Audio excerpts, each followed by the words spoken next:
उत्तर से दक्षिण तक सारे राज्यों के नाम बदल गए। एक ही राज्य है जिसका प्राचीन काल में जो नाम था, नीलमत पुराण में यदि कश्मीर था तो आज भी कश्मीर। जहां पे बट गए वहां आप भी कट गए, देश भी कट गया। तब बचपन में मैंने हिंदू मुस्लिम दंगे नहीं देखे, शिया सुन्नी दंगे देखे।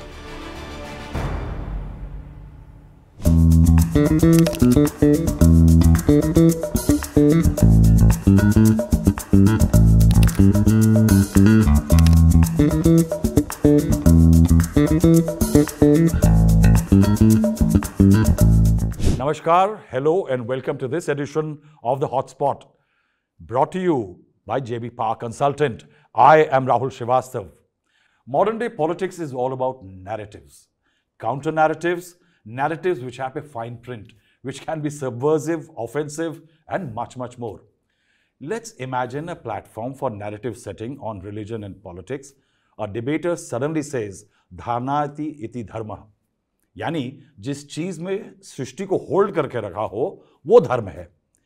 ये हिंदू मुस्लिम ईसाई का मुद्दा नहीं, ये वैसा ही है जैसे सूर्य का धर्म है कि वो उगे और डूबे, वायु का अलग धर्म है।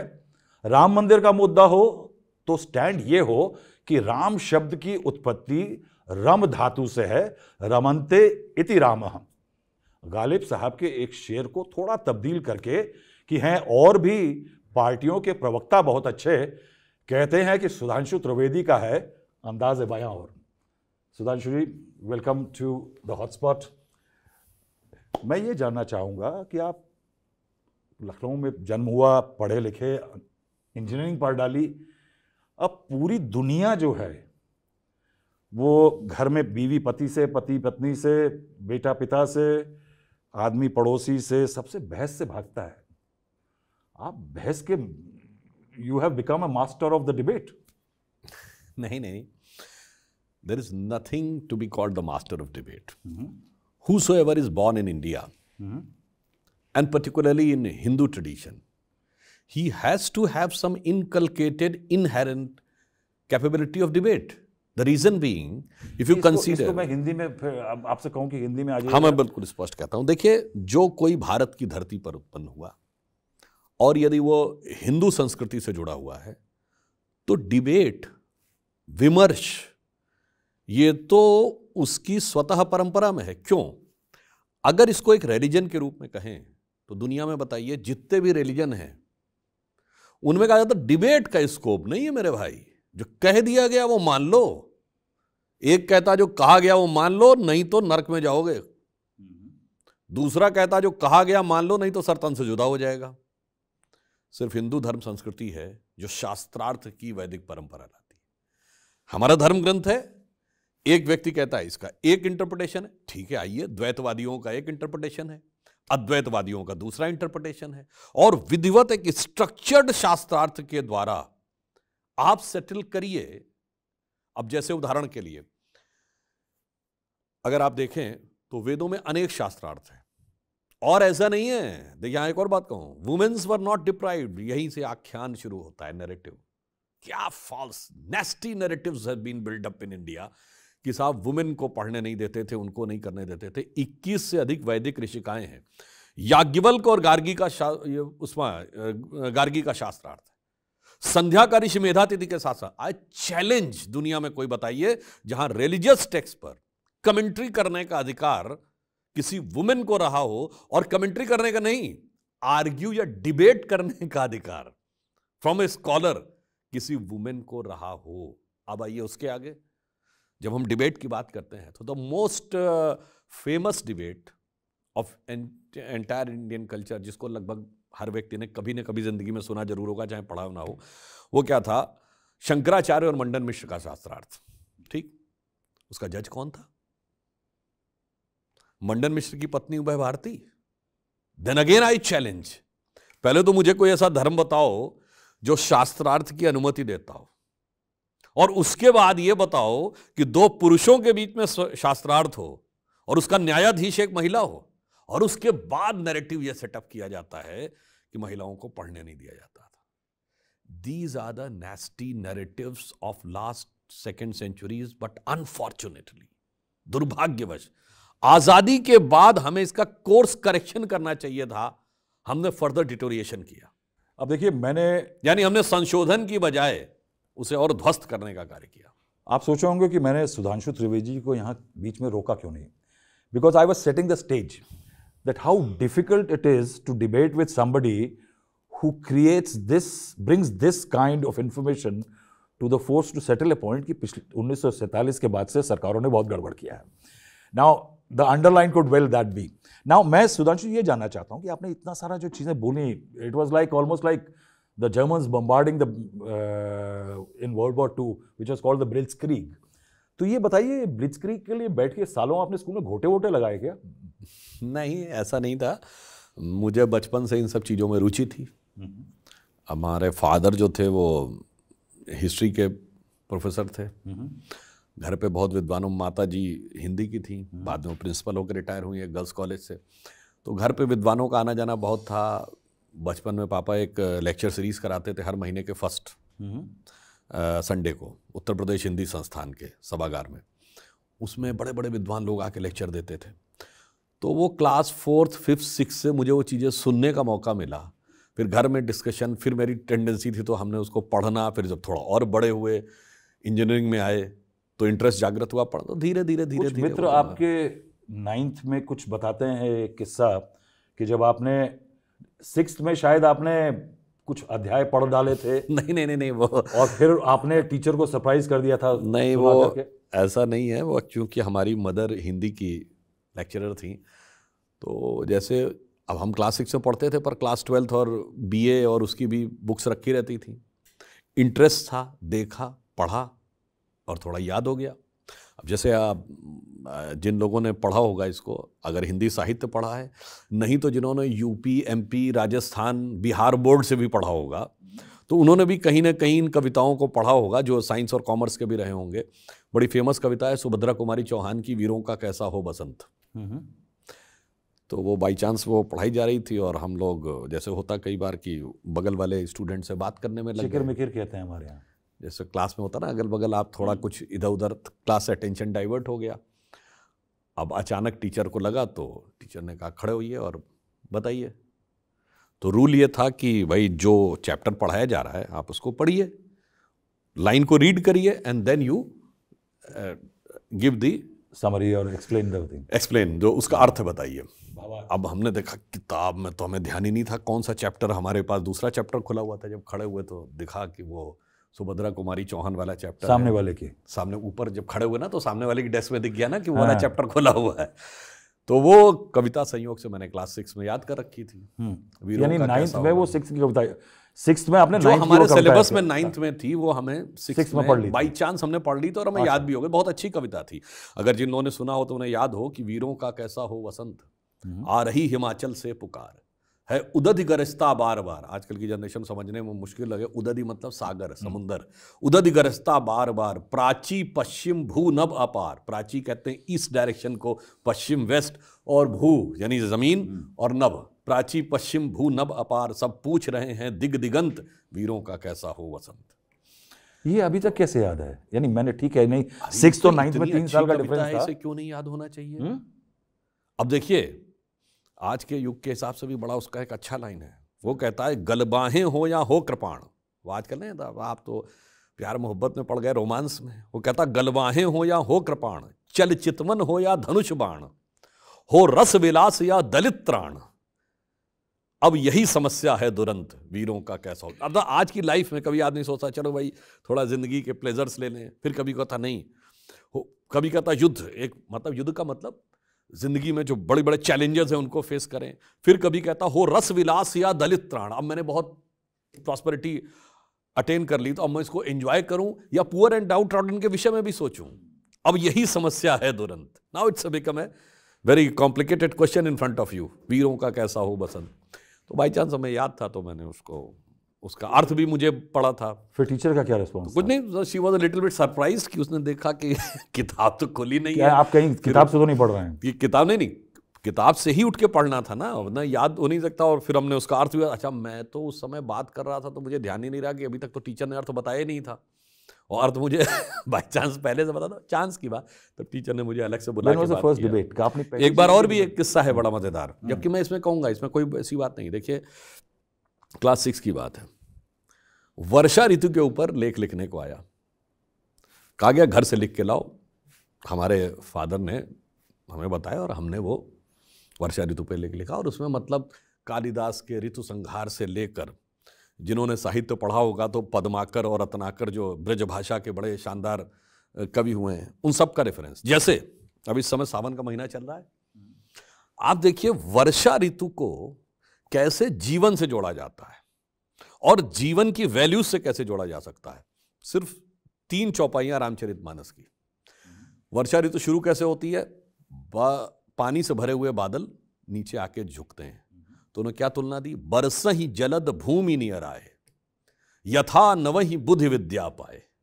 यानी पानी से भरे हुए बादल उसी प्रकार झुक जाते हैं जैसे विद्या और बुद्धि पाकर सज्जन लोग विनम्र हो जाते। विद्या ददाति विनयम, बिल्कुल वही। और यहां एक और बात बताऊं, बरसहि जलद भूमि नियर आए, ये नियर वर्ड अंग्रेजी का है, ये तो अंग्रेजी नहीं आई थी उस समय तक।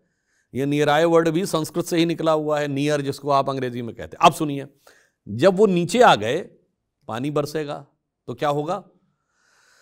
वो गिरा, अगर पहाड़ी पे गिरेगा या जमीन पे गिरेगा। तो जब पहाड़ पे गिरता है पानी तो वो गिरता है और वो नीचे चला जाता है, यानी उस पर टिकता नहीं है। पहाड़ के अविचल व्यक्तित्व पर कोई प्रभाव नहीं पड़ता है। तो वो ये कहते हैं कि बूंद अघात सहे गिरी ऐसे, खलके वचन संत समझ ऐसे। यानी दुष्ट व्यक्ति अगर किसी संत के बारे में अपशब्द बोलता है तो उसके विराट अविचल व्यक्तित्व पर वैसे ही कोई प्रभाव नहीं पड़ता जैसे पानी की बूंद गिरती है पहाड़ पर और नीचे चली जाती। अब अगर वो जमीन पे गिरती है तो देखिए कितनी गहरी बात कही। आप सबने अगर साइंस में भी पढ़ा होगा तो most purest form of water in nature is जो आसमान से पानी की बूंद गिरती है। No more in urban areas. अब तो नहीं, फर्स्ट अब अर्बन एरियाज में हो गया कि जो पहली वाली बरसात है उसको छोड़ दीजिए, क्योंकि वो बहुत से कंटेमिनेशन लेके आई होती है। जो फर्स्ट फ्लो ऑफ को निकाल दीजिए, उसके बाद जो पानी गिरता है वो सबसे प्योर होता है। और अगर हम ग्रामीण क्षेत्रों में जाएंगे तो वही अब कहते हैं कि वो जमीन पे जैसे ही गिरती है पानी की बूंद तो वो एकदम प्योर एंड चेस्ट होती है, तुरंत उसमें मट्टी लपट जाती है। तो कहते हैं भूमि गिरत ज्यों ढाबर पानी, जिम जीव ही माया लपटानी। तो जैसे हमारी आत्मा आती है इस संसार में और जैसे ही वो संसार के टच में आती है, माया उसको वैसे ही लपेट लेती है जैसे पानी की उस प्योर बूंद को लपेट। अब सोचिए अब क्या हुआ, ये हमने लिख दिया तो टीचर ने काट कूट के 0 कर दिया। ये आपने लिख दिया था? हाँ, सब लिखा हुआ था। क्यों? अरे ऐसे क्या नाराजगी थी? उन्होंने कहा कि ये खुद नहीं लिखा हुआ है। अच्छा। ये कहीं से टीपा है, यानी टीपा है। तो मैं गया टीचर के पास, वो मैडम जोशी थी, उनका मुझे पूरा नाम नहीं ध्यान है। तो मैंने कहा कि साहब ने ये कैसे कर दिया? तो उन्होंने कहा ये तुमने खुद लिखा है? मैंने कहा। तो उन्होंने पूछा ये कविता, मुझे याद थी तो मैंने उनको सुनाया। फिर सुना, फिर उनका अर्थ पूछा तो अर्थ भी मैंने बता दिया। तो मतलब ऐसा नहीं था, मेरे फादर ने बताया तो उन्होंने मुझे एक एक चीज़ डिटेल बताई और मैंने भी उसको याद किया। Then she become little bit, सब तो उन्होंने अपना कमेंट चेंज किया कि पहले उन्होंने ये लिखा कि निबंध बहुत अच्छा है पर स्वयं नहीं लिखा है। फिर उस बाद में उन्होंने लिखा निबंध स्वयं बहुत अच्छा है परंतु क्लास 6 के स्टैंडर्ड से बहुत ऊपर है। फिर वो हमको प्रिंसिपल के पास ले गई, कहती मैडम ये क्लास 6 का बच्चा है और इसने तो ऐसा वो लिखा, देखिए साहब जैसे एमए में हो। अब उनको क्या पता कि वो तो पापा ने लिखाया था। मगर मेरा दायित्व ये था कि मैंने वो सारा याद भी किया और उसको समझा भी था और वो मुझे आज तक याद है। इसीलिए यानी मैं व्यूअर्स को कह सकता हूं कि इसके पहले की और बाद की बात काट दे तो इतनी बात विपक्ष के लोग इसको धर सकते हैं कि सुधांशु त्रिवेदी जी ने के ऊपर एक टीचर ने पूरा उनका आंसर काट के लिख दिया था कि नकल करी आपने। आजकल का नैरेटिव सेट बिल्कुल। और उसके बाद उनको ये एहसास हुआ कि ऐसा नहीं है। नहीं, वो मैं नहीं बोलूंगा ना। ठीक है, मैं ये बताइए मुझे कि first debate, do you remember it? आज को याद है कि पहली बार डिबेट, और ये प्रतिभा कि आप इसमें बेहतर कर सकते हैं डिस्पाइट, यानी आप इंक्लाइंड थे, ब्राह्मण परिवार से थे साहब, यानी अच्छे काम करने तो इंजीनियर बनना था, डॉक्टर बनना था। तो ये डिबेटिंग का स्किल कहाँ से कब से पकड़ा? कुछ तो वैसे मैंने पहली बार जो इस डिबेट वर्ड तो नहीं था। हाँ। 15 अगस्त को जो होता है ना, कुछ आपको बोलना होता है,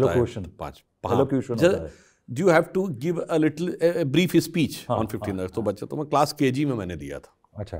तो पहली बार बोला था। नहीं तो कुछ फिर उसमें क्लास 5th क्लास 1st में इलोक्वेशन स्टोरी टेलिंग कंपटीशन। नहीं तो कॉलेज करते First and करते फिर second। आप राजनीति और इधर वो कुल मिला के ऐसा रहा कि जब इंजीनियरिंग में गए 11th और 12th में मैं संघ के कार्यक्रमों में जाना प्रारंभ किया था, तो संघ के साथ इन्वॉल्वमेंट हो गया 10वीं 12वीं में। फिर जब बीटेक करने गए तो फिर वहाँ पे फिर पक्के वाले स्वयंसेवक बने और संघ के दायित्वों का भी वहन किया। खंड कार्यवाह, बौद्धिक प्रमुख, विद्यार्थी परिषद के सचिव, वहाँ से फिर लखनऊ के संघ में इन्वॉल्वमेंट और वहाँ से भाजपा में। तो जहाँ जैसे यूजुअल रोड, कितना साल लगा इस रोड को ट्रैवर्स करने में, बीटेक से लेकर के बीजेपी में आने का? देखिए 4 साल तो बीटेक करते रहे। पास आउट होने के बाद तब तक हम लोगों की वो कल्याण सिंह जी वाली सरकार आ चुकी थी 92 वाली। तो फिर भाजपा के कई नेताओं से भी संघ के माध्यम से परिचय हो गया, जिसमें एक ब्रह्मदत्त द्विवेदी जी थे जिनकी डेथ हो गई, कलराज मिश्रा जी जो अभी राजस्थान के गवर्नर थे, हाँ हत्या हो गई थी, और कलराज मिश्रा जी जो अभी राजस्थान के गवर्नर थे, और राजनाथ सिंह जी। फिर मेरी राजनाथ जी से निकटता बढ़ती चली गई और वो एक अलग डायमेंशन पे चली गई। फिर मैं you were advisor to him। Chitrakoot university में गए, वहाँ नानाजी देशमुख, वो तो मतलब आयु में मेरे ग्रैंडफादर के बराबर थे, पर संयोग से उनसे बहुत निकटता और स्नेह प्राप्त हुआ, उनसे भी चीज़ें सीखने को मिली। फिर राजनाथ जी से मेरी एक अलग डायमेंशन पे निकटता। तो क्या होता है, जैसा कोई भी आदमी जो हमारी एज तक पहुँच चुका होगा या हमसे 10 साल कम भी उम्र का होगा, वह रेट्रोस्पेक्टिव एनालिसिस करेगा तो ये कहने में बात किसी को बहुत अजीब लगेगी, पर ऐसा नहीं है कि जो आप चाहते हैं ज़िंदगी में वही होता है। तुलसी जस होतव्यता तैसे मिले सहाय, आप न जावे ताही पर ताही तहाँ ले जाए। परिस्थितियां आपको ले जाती हैं, वो डिटरमिन करती हैं आपका। सुधांशु जी, मैं आपको इस मुकाम पे आप यहाँ पे ले आया हूँ, दिस इज वन एलिमेंट। यानी मैं इस बात को मैं ओपनली कहूँगा कि मैं बीजेपी में ऐसे बहुत बड़े वर्ग को जानता हूँ जो कि हिंदू धर्म की बात करता है, मगर मैं जानता हूँ कि धर्म के ध से नहीं पता उनको क्या है। तो Sudhanshu Trivedi was part of that. आज की तारीख में अगर हम आ जाते हैं, आप काफ़ी सालों से 2010 के करीब से नैरेटिव का हिस्सा हो गए हैं बीजेपी के नैरेटिव बिल्डिंग का। तो एक आरोप जो लग रहा है, मैं देख रहा हूं कि, और ये हम क्या पूरा देश देख रहा है, और ये एक लेवल तक सच भी है, मैं मानता हूं कि जो नैरेटिव सेटिंग है उसके अंदर एक बहुत बड़ा स्ट्रैंगल होल्ड आया है right wing ideology and thought process का। और उसके पीछे एक कारण भी होते हैं। कारण ये भी होते हैं कि आज़ादी मिलने के बाद अगर आप देखिए तो नैरेटिव ऐसा था कि left and the centre to the left, ये कंपीटिंग लोग थे, ये कंपीटिंग थे, लेफ्टिस्ट और कांग्रेस के लोग जो थे। उसके बाद एक पीरियड आया जब कोalitions का पीरियड आया, तो कोalition बिटवीन दीज टू हो गया, क्योंकि थर्ड तो था ही नहीं। उसके बाद 80s के राम मंदिर के बाद से जो राइट विंग ने स्ट्राइडेंस पकड़ी, तो एक right wing thought process system में आया और मीडिया वाले उसकी तरफ भी इंक्लाइंड होने लगे। कुछ लोगों ने ओपनली किया कि वो they are slightly right to the centre. उसके बाद आप लोग सत्ता में आ गए। अब 10 साल से अगर हम हाल देख रहे हैं तो द स्पेस और एग्रेसिव नैरेटिव बिल्डिंग जो आप मिलता है बीजेपी को या राइट विंग आइडियोलॉजी को, वो ज़्यादा मिलता है। देखिए यहाँ पे मैं थोड़ा सा आपकी बात में संशोधन करूंगा। हम लोग कोई नैरेटिव सेटिंग नहीं कर रहे हैं, हम सिर्फ नैरेटिव करेक्शन कर रहे हैं। मतलब वो जो इन्फेक्शियस नैरेटिव लाया गया था, सिर्फ उसकी क्लींजिंग कर रहे हैं। हम सिर्फ ओरिजिनल चीज को लाना चाह रहे हैं। नैरेटिव सेटअप तो 200 साल पहले मैकॉले ने किया, 100 साल पहले मार्क्सिस्टों ने किया, और उसके बाद उसको डिस्टॉर्ट किया गया। तो हमारा सिर्फ ये कहना है कि the Macaulay's narrative of 19th century, the Marxist narrative of 20th century से बाहर निकलिए और 21st सेंचुरी के रियलिटी में आइए। मोदी जी के सत्ता में आने के बाद, प्रधानमंत्री मोदी जी के नेतृत्व में सत्ता में आने के बाद जो डीकोलोनाइजेशन था, डीकोलोनाइजेशन, दिमागों पर जो एक गुलामी की मानसिकता थी, उसके विरुद्ध पहली बार एक प्रभावी प्रयास हुआ, जिसे आपने एग्रेसिव कह रहे हैं, मैं कह रहा हूं नहीं है, असर्टिव। सिर्फ हम असर्ट कर रहे हैं कि भाई मेरा भी ये सत्य है, इसको सुनो। और जो जिसको इंटेलेक्चुअल एस्टैब्लिशमेंट में प्रॉब्लम हो रही है, वो जानते क्या हो रही है इट्स लाइक कि जब 1947 में राजा रजवाड़ों की सत्ता गई थी तो उन्हें बड़ा बुरा लग रहा था कि ये कैसे, इनकी क्या हैसियत थी, तो आम पब्लिक थे, मेरे खिलाफ कैसे आगे, मुझसे सवाल कैसे पूछने लगे। मोनोपोली 77 में 30 साल के बाद कांग्रेस की सत्ता गई तो चल गई ये कौन सी पार्टियां हैं, मजाक उड़ाया जाता था। तो वैसे ही भारत में टेक्निकली डेमोक्रेसी आई 47 में, प्रैक्टिकली डेमोक्रेसी आई 77 में। और जब राम मंदिर आंदोलन 90s में आगे बढ़ा तो आपने देखा होगा, आप तो वहां बड़े प्रबुद्ध और प्रमुख पत्रकार रहे हैं, तो जो वर्नैकुलर मीडिया था उसके अंदर ये दूसरा एस्पेक्ट उभर के आना शुरू हुआ। तो अभी तक ये जो लेफ्ट की मोनोपोली थी, अब भाई ऑन द लाइटर नोट कहूं, अब तो MRTP एक्ट आ चुका ना, monopolies and restrictive trade practices act, तो अब मोनोपोली नहीं चलेगी। तो वो साथ बना था 90 के दशक में वर्नैकुलर मीडिया में आया। अब मोदी जी के सत्ता में आने के बाद नेशनल मीडिया में एक ट्रू डेमोक्रेसी आ रही है। भाई एक थॉट ये, एक थॉट ये, दोनों को सुनो।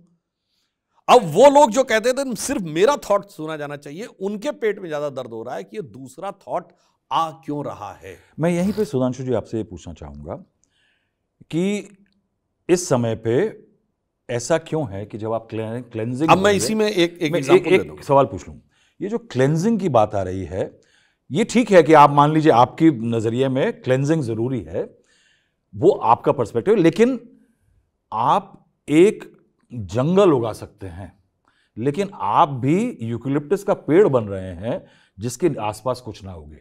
क्या है कि पिछले को हटा के are you not creating a system जिसके अंदर आप ही डोमिनेंट हो? You not creating a forest of arguments और नैरेटिव्स और थॉट प्रोसेस। एक जंगल बसना चाहिए ना जिसमें सब हो। मैंने तो ये बात कही, जो हिंदू थॉट है वो तो शास्त्रार्थ से शुरू होकर अनेकों देवताओं तक जाता है। ये तो सीमेटिक थॉट है कि एक जो मैंने कह दिया इसके इधर उधर कुछ नहीं। हम तो कहते हैं नाना प्रकार के विचार हैं।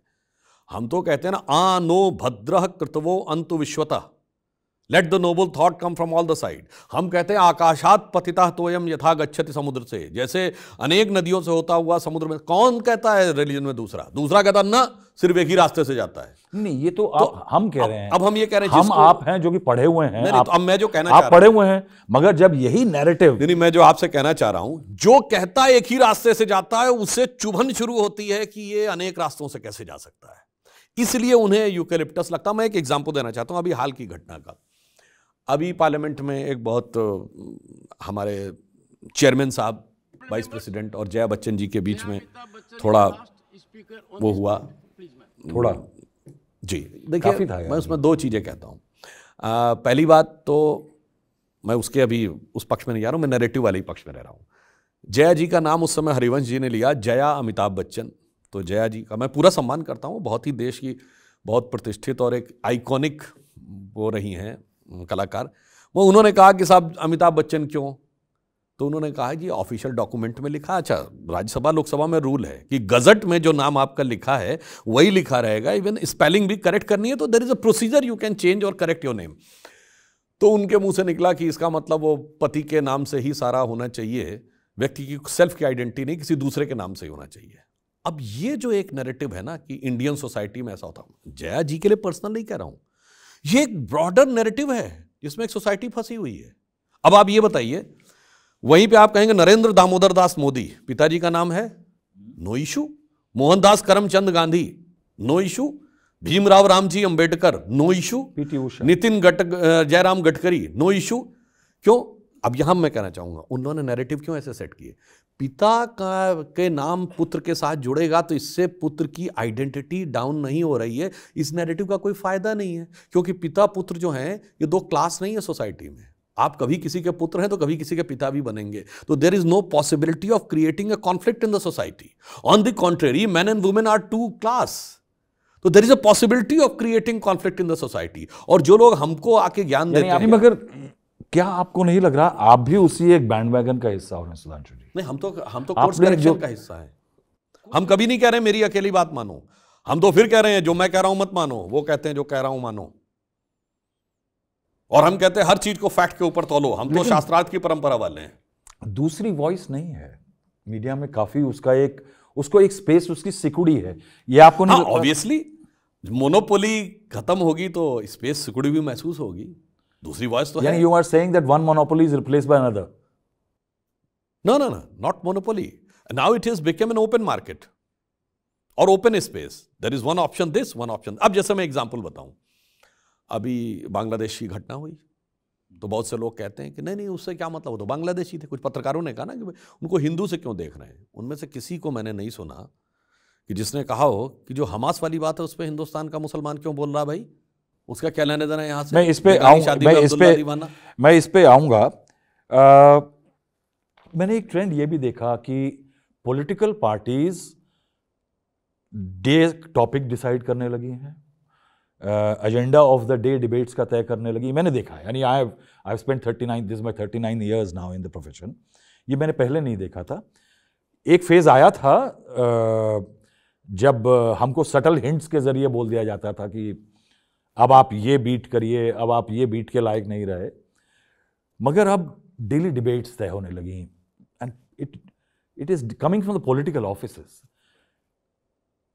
ये आपको लगता है एज समबडी जो कि नैरेटिव बनने का हिस्सा है कि इवन आप एक सिस्टम में पपेट होते जा रहे हैं, कि फिक्स डिबेट में एक फिक्स्ड नैरेटिव को आपको बिल्ड करने को करना पड़ता है? यू आर इंटेलिजेंट मैन, आप रामचरितमानस, गीता, वेद पाठ, फारसी के तमाम चीजें, कुरान शरीफ जानते हैं। For somebody as intelligent and you. नहीं देखिए, यहाँ पे मैं ये कहूँगा, ऐसा नहीं है कि कोई पॉलिटिकल पार्टीज ही सेट करती हैं। अगर ऐसा होता तो किसी पार्टी के खिलाफ कोई डिबेट ही नहीं होती। तमाम पिछले 20-25 सालों में, हमारी सरकार के 10 साल उनके, ऐसा नहीं है, कई बार रूलिंग गवर्नमेंट ने नहीं चाहा और उसके बावजूद न चाहते हुए खूब डिबेट हुई है। हम लोगों के खिलाफ खूब डिबेटें नहीं हुई हैं। मतलब यूपी में हाथरस से लेके और कितनी घटना, उन्नाव वाले कांड से लेके बहुत कम और तमाम लोग। नहीं, अरे भाई यानी वो एक होता है निर्ममता से पिटाई टीवी पे होना और नहीं, वो भी आपकी बात यानी सही है। जिसका पॉइंट कमजोर होगा निर्ममता से पिटाई होगी। कमजोर बल्लेबाज ज्यादा धुना जाएगा, कमजोर गेंदबाज। अंपायर अपना हो तब भी फायदा होता है। देखिए, मेरा मानना है आज के इस दौर में जब सोशल मीडिया भी आ चुका है, यद्यपि सोशल मीडिया में भी बहुत ज़्यादा इन्फ्लुएंस और ये सारी चीज़ें हो गई हैं, पर फिर भी मैं कहूँगा कि अब आज की डेट में एम्पायरिंग का उतना महत्व नहीं रह गया। अच्छा, कभी लगा वैसे थोड़ा अंपायर आपके फेवर में एक दो बार कहीं? नहीं है, ऐसी बात नहीं। कभी कभी ये भी लगता, हमने वो दौर भी देखा है। आपको तो ध्यान होगा, आप पहले जिस चैनल में हुआ करते थे, क्या गजब की एम्पायरिंग होती थी अगेंस्ट में, कि विरोधी वाले को LBW देना ही नहीं है। जैसे हम लोग बचपन में सुनते थे ना कि पाकिस्तान में कोई LBW होता ही नहीं था। पाकिस्तान मतलब मुझे याद है 80s की बात है, मैंने एक बार पढ़ा था क्रिकेट सम्राट में कि अपने पूरे कैरियर में जावेद मियांदाद 39 टाइम्स LBW हुए थे, मगर पाकिस्तान में एक बार नहीं हुए थे। पाकिस्तान में एक बार भी LBW नहीं हुए थे, तो वैसी एम्पायरिंग भी चलती थी। यानी आज तो मौका दोनों पक्षों को मिलता है, तब तो मौका ही नहीं मिलता था। सुधांशु त्रिवेदी जी, आपने यानी what a gem of a example you have given. क्या एनोलॉजी है कि स्टूडियो में टीवी डिबेट और क्रिकेट में क्या सिमिलैरिटी है। यानी देखिए, ज्ञानी आदमी से ये फायदा होता है बात करने का कि अगर एम्पायर अपना हो या एंकर अपना हो तो जो डिबेटर है वो LBW आउट होएगा नहीं। ये इंटरेस्टिंग एनोलॉजी है, मैं इसको कहीं ना कहीं यूज करूंगा। Quality of spokesperson, Sudhanshu ji. At one time I have dealt with Madhu Dandavate, Pranab Mukherjee, Arun Jaitley, Sushma Swaraj, Pramod Mahajan and several others. नहीं देखिए, मैं भी ये कहना चाहूँगा, मैंने भी जब 12 साल पहले प्रारंभ किया था तो कांग्रेस के किन किन लोगों के साथ मुझे डिबेट करने का अवसर मिला है। सत्यव्रत चतुर्वेदी, जनार्दन द्विवेदी जी, प्रमोद तिवारी जी, सलमान खुर्शीद जी, अपने कपिल सिब्बल जी, एक दो बार चिदम्बरम जी के साथ भी मैं रहा हूँ, और ये अपने अभिषेक मनु सिंघवी जी, और बड़े मतलब you give credit to them. ये अच्छे स्पोक्स पर्सन नहीं। अब मैं दूसरी बात कह रहा हूँ, मैं कह रहा हूँ वहाँ से और आज की कांग्रेस, ये मतलब कहाँ से कहाँ तक पहुँच गया, और उसका कारण और कुछ नहीं है। देखिए, मैं ये कहूँगा कि उन लोगों को भी कभी कभी ये सोचना चाहिए कि ये कहाँ से प्रॉब्लम आई। जब एक बार आप डिफीट खा गए, अब ये उनकी डिफ़िकल्टी भी थी। हम लोग जब 2 सीटों पे आए थे तो हमने वैसा डेस्परेशन और छटपटाहट नहीं दिखाई थी जो उन्होंने 44 और 52 पे आके दिखाया। अब अगर आपका पॉइंट कमज़ोर है, आप बेटर उस दिन डिबेट में मत आइए। मैं एग्जाम्पल देना चाहता हूँ, मैं उनका नाम नहीं लूँगा, प्रवक्ता का, जिस दिन कांग्रेस ने कहा सड़क छाप गुंडा है, संदीप दीक्षित जी का बनाया, भारत का आर्मी चीफ सड़क छाप गुंडे की तरह बिहेव कर, अब आप कैसे डिफेंड कर सकते हो इसको आगे? अब आपके पास चिल्लाने के अलावा क्या ऑप्शन है? आप दूसरी भी कोई एनालॉजी देंगे तो उसका इसके साथ कंपैरिजन नहीं होगा। सुधांशु, मैंने एक इसमें और मैं यहां पे ये भी कहूंगा, कांग्रेस पार्टी में लोगों ने ये भी देखा, जो डिसेंट लोग थे उनको रिवॉर्ड्स नहीं मिले। कौन है इसमें? मैं उसमें वो नहीं, वो उनकी पार्टी का इंटरनल मैटर है, समझने वाले समझ रहे हैं, ना समझे वो अनाड़ी है। जो डिसेंट स्पोक्स पर्सन थे उनको अवार्ड नहीं मिले, और एग्रेसिव लोगों को ज्यादा इंपॉर्टेंस वाला ग्रुप था उसमें जो थे कुछ लोग, उसमें भी थे लोग। मैं तो कह रहा हूं जो प्रवक्ताओं की बात है, अपने आप लोग देख लें कि जो संयमित तथ्यात्मक डिबेट करते थे उनकी बजाय जो एग्रेसिव और अभद्र भाषा का प्रयोग करते थे उनको प्रोमिनेंस ज्यादा मिलने लगा। तो फिर धीरे धीरे क्या होता है कि अच्छा, क्षेत्रीय पार्टियों में तो लोग कहते हैं, डिबेट के लोग, एंकर्स और चैनल्स के लोगों का कहना है कि जनता ये चाहती है। क्या जनता ये चाहती है कि नहीं, मुझे नहीं लगता है कि जनता घूसमलात और मुझे लगता है ये चीजें कभी कुछ साल पहले वो जिसे कहते हैं मिर्च मसाला की तरह थोड़ी अच्छी लगती थी। अब अगर आप केवल मिर्च मसाला परोसना शुरू कर देंगे तो नहीं अच्छा लगेगा। मैं एक बड़े चैनल की बात कर रहा हूँ जिसमें आप भी पहले रह चुके हैं।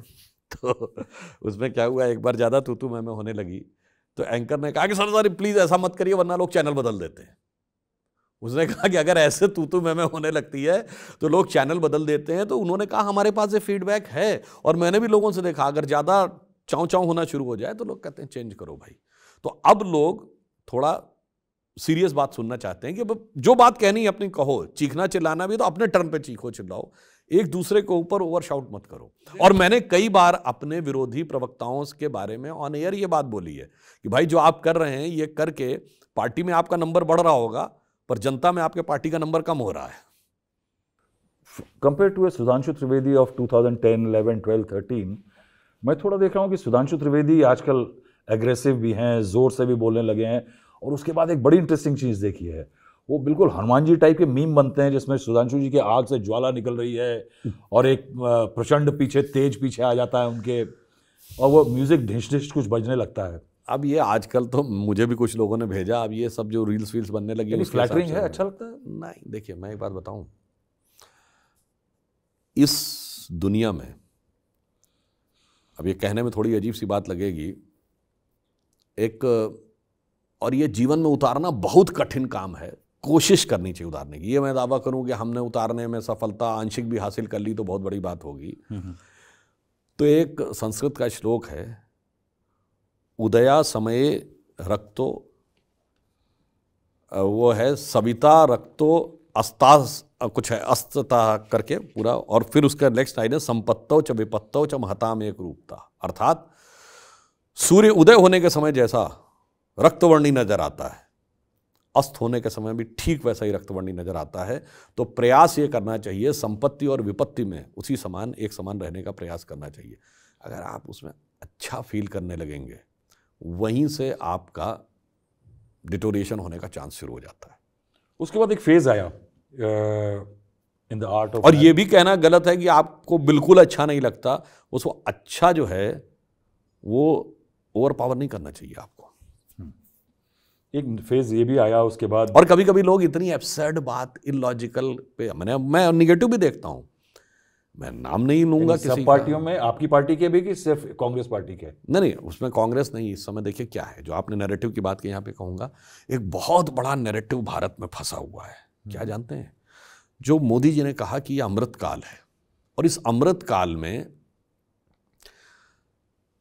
हमें गुलामी की मानसिकता से बाहर निकलना है। तो एक बहुत बड़ा चैलेंज जानते हैं क्या, ये मैं मान रहा हूं ये आज़ादी की लड़ाई से बड़ा है एक मामले में। आप कहेंगे इतना बड़ा स्टेटमेंट, मैं यहाँ पे कहूँगा कि एक बीच में पीरियड ये भी आया जिसमें कि हमने देखा कि जैसे एक टाइम पे फ्रेंच लीजन होता था, उसके अंदर मर्सनरी आते थे कि आप हैं कहीं के, आपको तलवार बल्लम चलाना आता है, गोली चलानी आती है, आप ज्वाइन कर जाइए, आप एक पोटली आपको तनख्वाह मिलेगी, उसके बाद हम निकल जाइए, कोई लाइबिलिटी नहीं है किसी की, कल्पेबिलिटी नहीं है।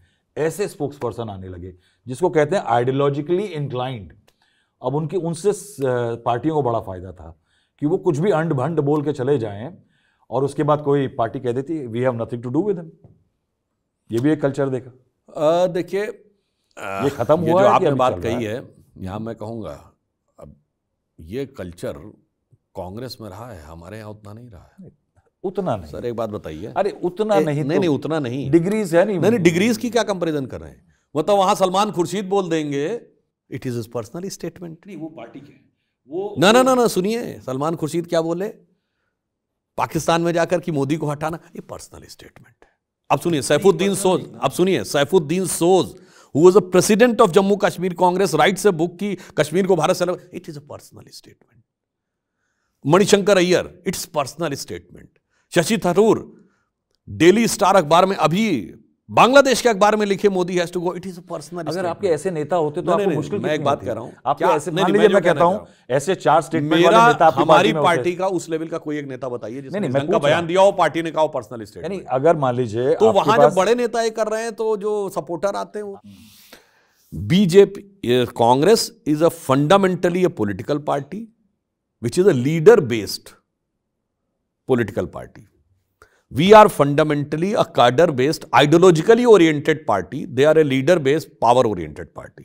तो बदल रहा है सर, नेता दोनों का भी मजबूत है। नहीं नेता हमारा भी मजबूत है, मगर हमारे नेता ने, he is driving the, हमारे नेताओं ने आज तक 70 साल में कभी जो हमारा नैरेटिव पार्टी का रहा है कभी चेंज हुआ तो बताइए? मोदी जी ने एब्सोल्यूट पावर आने के बाद वो नैरेटिव्स फ्रक्टिफाई किए जो 1950 के दशक से, धारा 370, 35A, राम मंदिर। हमारे हर नेता ने नैरेटिव को आगे बढ़ाया, एक लेवल में शुरू किया। अगर श्यामा प्रसाद मुखर्जी, दीनदयाल उपाध्याय जी ने, तो अटल जी उसको एक स्टेप आगे ले गए, अडवाणी जी एक स्टेप आगे ले गए, और मोदी जी ने एक मुकाम पे पहुंचाया। उनके यहां तो उल्टा हो गया। अब बताइए, नेहरू रोके कास्ट सेंसस, इंदिरा जी कहीं जात पे ना पात पे, इंदिरा जी की बात पे मोहर लगेगी हाथ पे, राजीव गांधी कहे हम तो जात पात में विश्वास नहीं करते, और राहुल गांधी कहते जात जात जात। बताओ, तो उलट गए ना। जब 35A आया और धारा 370 कांग्रेस के जमाने में आई, it is temporary and transient, आप कहते परमानेंट होनी चाहिए। मतलब आप वो सोचिए, जो काम आपने किए उसके ठीक उलट आप खड़े हो गए। असम में एग्रीमेंट किसने किया? असम अकॉर्ड आपने। एनआरसी का विषय आपका, सीए का विषय आपका, आप सत्ता में आए पलट गए। हम लोगों ने कभी अपने आइडियोलॉजिकल मूवमेंट, हमारी लीडरशिप इस ढंग की आई, मोदी जी ने उसको एक नए आयाम तक पहुंचाया, उनके यहां एक नई निम्नता तक पहुंचाया। ये बताइए कि how does your day start, यानी how does a spokesperson's day start? क्या पार्टी वाले फोन करते हैं, या सुधांशु जी आज इस पे बात करनी है, एक प्रेस कॉन्फ्रेंस करनी है आपको? नहीं, ये तो ऐसा होता है कि नॉर्मली सवेरे आप न्यूज़ देखिए, मीडिया देखिए, व्हाट्सएप ग्रुप में भी हम लोगों का आता है, पूरा मीडिया मॉनिटर आता है, उसमें आप दिन भर की देखिए। कोई और चीज़ होती है वो भी दिन में every time, every half an hour वो अपडेट भी होता रहता है, तो आप कहीं भी रहें आप देखते रह सकते हैं। प्रेस कॉन्फ्रेंस की बात है, जो भी सीनियर लेवल पे तय होता है, जिससे प्रेस कॉन्फ्रेंस करवाना होता है, फ़ोन आता है। हमारे पास भी कई बार आता है कि आप दिल्ली में हैं आज, briefing.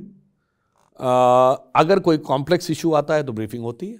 Complex issue means specific issue. Briefing किस लेवल पे होती है? मिनिस्टर लेवल पे, अगर बड़ा इशू आया, नहीं तो पार्टी के लेवल। कभी ऐसा होता है कि अमित शाह जी ने फोन किया कि सुधांशु ये ऐसे ऐसे करना है, ऐसा होता है? उस लेवल से कभी नहीं। अच्छा, अगर कभी होता है तो जैसे मैं आपको बताऊं, राफेल का इशू आया, निर्मला सीतारमण की बात करती थी, फाइनेंस के कई बार इशू आते थे, तो अरुण जेटली जी, तो सर्जिकल स्ट्राइक वाले पे उस समय मनोहर पर्रिकर जी, इस ढंग के जो इशू आते हैं जिसमें कि you have to have some understanding की व्हाट द गवर्नमेंट, सेंसिटिविटी भी समझनी, तो उसमें सेंसिटिविटी भी बता दी जाती है। तो उसमें ये भी बताया था आपको ये बोलना है, इससे ऊपर मत जाना, और इससे ये नहीं बोलना है, बट आपकी अंडरस्टैंडिंग होनी चाहिए कि ये फैक्ट है। तो उतना होता था, वो मिनिस्टर्स के साथ कई बार होता है, मगर ऐसा कभी ऐसा लगा इतने टाइम में कि आज ये जो इशू है ना बड़ा इनडिफेंसिबल है, इसको डिफेंड करना बड़ा मुश्किल है, आज छुट्टी मार देता हूँ, संबित पात्रा से करवा देता हूँ प्रेस कॉन्फ्रेंस। देखिए, मैं ये मानता हूं कि भारतीय जनता पार्टी ने आज तक कोई भी ऐसा इशू नहीं लिया है जिसको आप इनडिफेंसिबल कहे जा सके। पिछले 10 सालों में मोदी जी के टेन्योर में, आप इतने वरिष्ठ पत्रकार, बताइए कोई एक इशू जिसको आप कहें कि इनडिफेंसिबल था। ऐसा नहीं किया, यही अंतर है। मैंने बताया कि जैसे प्रज्ञा जी का बयान एक समय पे I think was a very indefensible. हाँ, मैं उस पर बात कहता हूं, जो कहते थे कि प्रज्ञा सिंह ठाकुर ने पार्लियामेंट में बोला, तो पार्लियामेंट में तो रिकॉर्ड होता ना, दिखाओ ना, नहीं बोला था, इट इज ऑन रिकॉर्ड। बाहर बोला था ये बयान, जो नाथुराम गोडसे वाला बोला था, वो बाहर दिया गया बयान था, and it was prime minister ने भी बाद में कहा। अब यहां मैं कह रहा हूं, जब प्राइम मिनिस्टर ने कह दिया, नहीं उसके पहले बड़ी वाली एक थोड़ा वैक्यूम था। और वैसे तो मैं कहना चाहूं तो मैं ये भी बात कहना चाहता हूं कि जिन लोगों को बहुत ये बात कहते हैं, तो सिर्फ 3-4 चीज़ों की बात बता दें। गांधी जी को कितनी सिक्योरिटी दी गई थी? जबकि बहुत से लोगों को नहीं पता होगा, 13 या 14 जनवरी 1948 को गांधी जी पर अटैक हुआ था, बम फेंका गया था। मदन लाल पाहवा उसमें अरेस्ट हुआ और वो बॉम्बे में अरेस्टेड थे। मदन लाल पाहवा ने नाथूराम गोडसे का नाम लिया। उस समय बॉम्बे प्रेसिडेंसी थी, जिसमें आज का महाराष्ट्र और गुजरात आता था। उसके होम मिनिस्टर मोरारजी देसाई थे, और मोरारजी देसाई ने सेंट्रल गवर्नमेंट को लेटर लिखा कि इसने एक नाथूराम गोडसे का नाम लिखा, सरकार उसको अरेस्ट क्यों नहीं कर रही है। उसके बाद कितनी सिक्योरिटी दी गई? गांधी जी को गोली कितनी लगी बताइए? पुलिस का कहना है 3 गोली लगी, और ये मैं नाथूराम गोडसे ने अपने स्टेटमेंट में कहा 2 गोली मैंने मारी, और वहां पे 2 जर्नलिस्ट थे, एक द हिंदू का और एक न्यूयॉर्क टाइम्स का, दोनों ने कहा हमने 4 आवाजें सुनी। ये असर्टेन क्योंकि पोस्टमार्टम हुआ ही नहीं। तो ये बहुत सी बातें हैं, और अगर देखा जाए तो उसका बेनिफिशियरी कौन रहा, ये मैं लोगों के, दर्शकों के विवेक पे छोड़ता हूं। जैसे हम लोग एक गीत गाते थे ना, उगा सूर्य कैसा कहो मुक्ति का ये उजाला करोड़ों घरों में न पहुंचा। उसके आगे की लाइन जो थी वो आज की स्थिति में बिल्कुल, न संयम व्यवस्था न एकात्मता है, भरी है मनों में अभी तक गुलामी, वही राग अंग्रेजियत का पुराना सुनाते बड़े लोग नामी गिरामी, और प्रजातंत्र की धार उतरी गगन से मगर नीर जन सागरों तक न पहुंचा। तो ये मैं कहना चाहता हूं, गांधी ने जो चाहा था उसको डिस्ट्रॉय किया कांग्रेस ने। वुड यू लाइक टू, यानी आपने जो बोला उससे बड़ा सिमिलर फैज ने भी लिखा है, यानी he was so disillusioned with the times. Have you read Faiz? ज्यादा नहीं, बिकॉज ही हैज सेड कि ये दाग दाग उजाला ये शब गजीदा शहर, वो इंतज़ार था जिसका ये वो शहर तो नहीं, ये वो शहर तो नहीं जिसकी आरजू लेके चले थे यार हम कि मिल जाएगी कहीं। This is exactly what he said in 1940s, he was saying this. Now मैं ये सवाल पूछ रहा हूँ कि तो क्या याद करते हैं ये सब, इट डज इट आपका जैसा नैरेटिव या आर्ग्यूमेंट पेश करने के लिए क्या बहुत ज़रूरी है कि थोथे बन के मत आओ, पोथे पढ़ के आओ? नहीं, अब जैसे ये मैंने संघ के उसमें कविता ये सुनी थी गांधी जी के बारे में, जब मैंने पहली बार, Sangh background helps to build an argument. Yes definitely. और आपको एक और बात बताऊं, संघ के शिविरों में जो लोग गए हों उन्हें पता होगा कि जब आप अर्ली मॉर्निंग उठते हैं तो एक प्रेयर कराई जाती है, इसको प्रातः स्मरण कहते हैं। उसमें भारत के अनादिकाल से आज तक के अनेक महापुरुषों के नाम, उसमें गांधी का भी नाम है। नहीं, उसमें बड़ा इंटरेस्टिंग है कि एक समय पे अडवाणी जी का बड़ा मशहूर लाइन होती, वो स्मरण आता था उन्हें। हाँ, तो वो प्रातः स्मरण से ही आया था वो। आज बताइए कांग्रेस की कितनी प्रार्थनाओं में गांधी का नाम है। मैं दूसरी बात कह रहा हूं, आप सोचिए, जो गांधी ने हिंद स्वराज में लिखा कि हम ब्रिटेन की नकल करना चाहते हैं, जब राहुल गांधी ब्रिटेन में जाके बोलते हैं कि I am unable to understand that how the defenders of democracy Britain America are not reacting, यह है गांधी की लेगेसी। या वो है जो मोदी जी कहते हैं कि India is not the biggest democracy. हम लेगेसी में बाद में आएंगे। इस चुनावों में मेजॉरिटी ना मिलने के बाद नैरेटिव बदला है। It's bit difficult, right? तो क्या है कि आप बड़े शान से छाती ठोक के बोलते थे। मैंने आपकी बजट की स्पीच सुनी थी, उसमें आप कह रहे थे कि 3 बार तीसरी बार चुन के आए, हल्की सी लड़खड़ाहट थी। नहीं, नैरेटिव बदला है। जानते क्या नैरेटिव है? 99 का नशा है, 99 का नशा है। थोड़ा सा 240 का दर्द भी है, यानी सुधांशु जी। हाँ, मैं बोलता हूं, अगर आपने पार्लियामेंट में सुना हो तो मैंने क्या बोला था।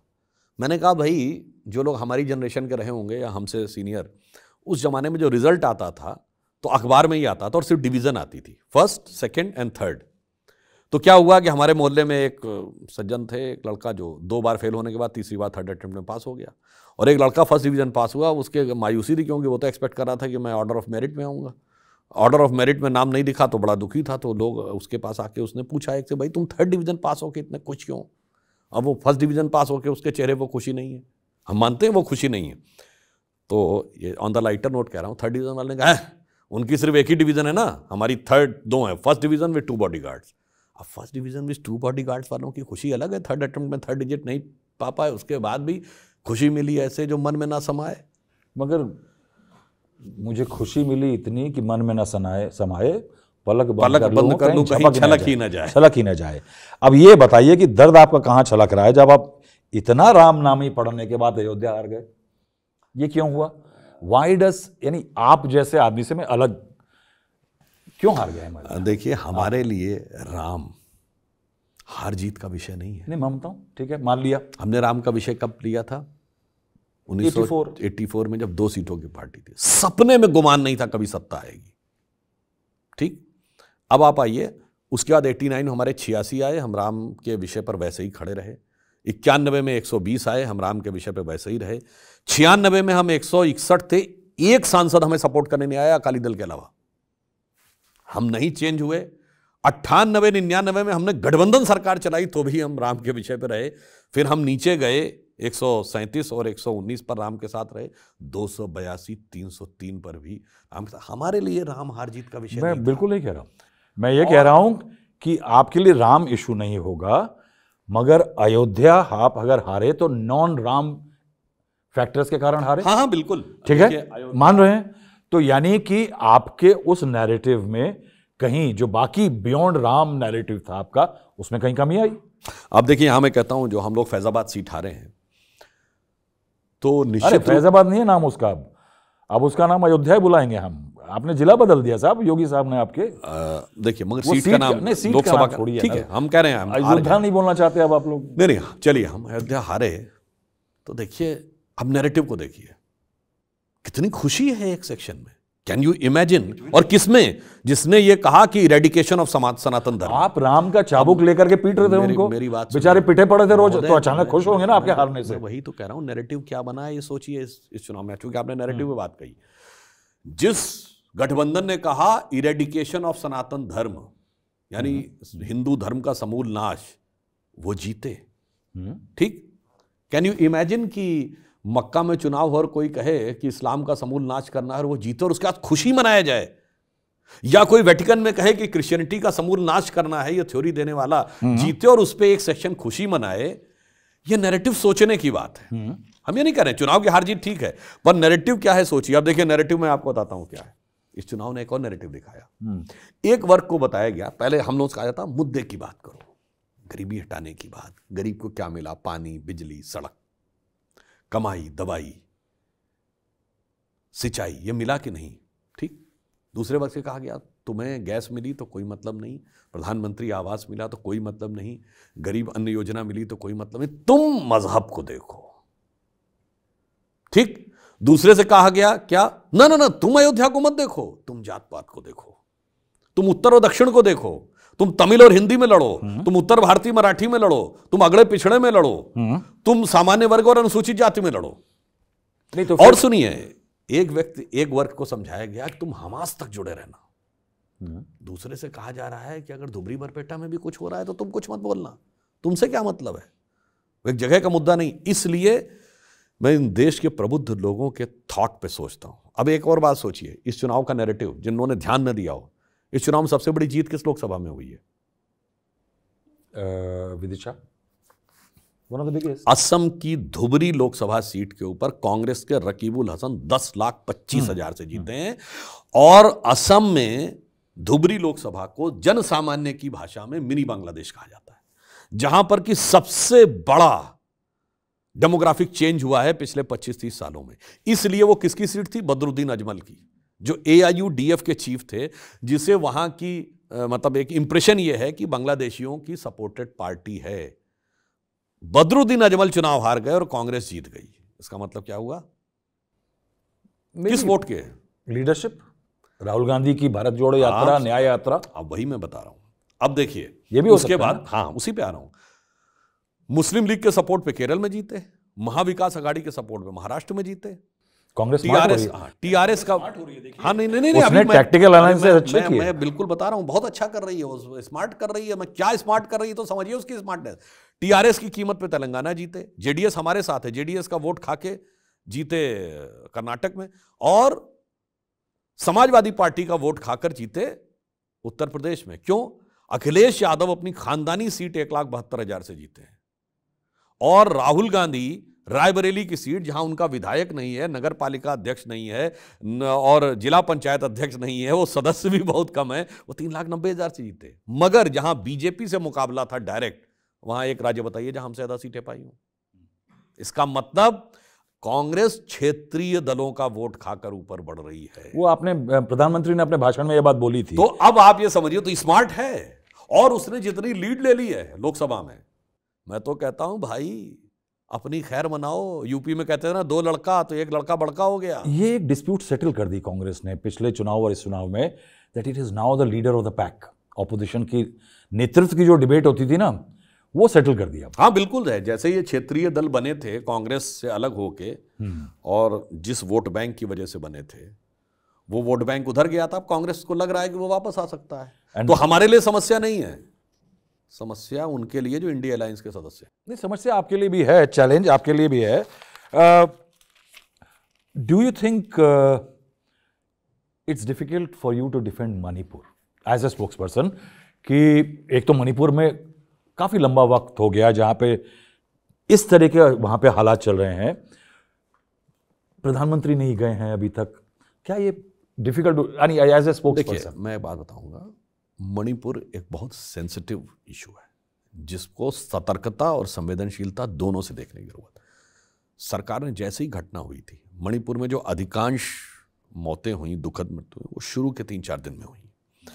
केंद्र सरकार ने मुझे याद है कर्नाटक का चुनाव चल रहा था, अमित शाह जी गृह मंत्री थे, बीच में चुनाव छोड़ के दिल्ली आए, पूरी उन्होंने मीटिंग ली। उसके बाद गृह राज्य मंत्री तो वहाँ हफ्तों हफ्तों जाके रहे।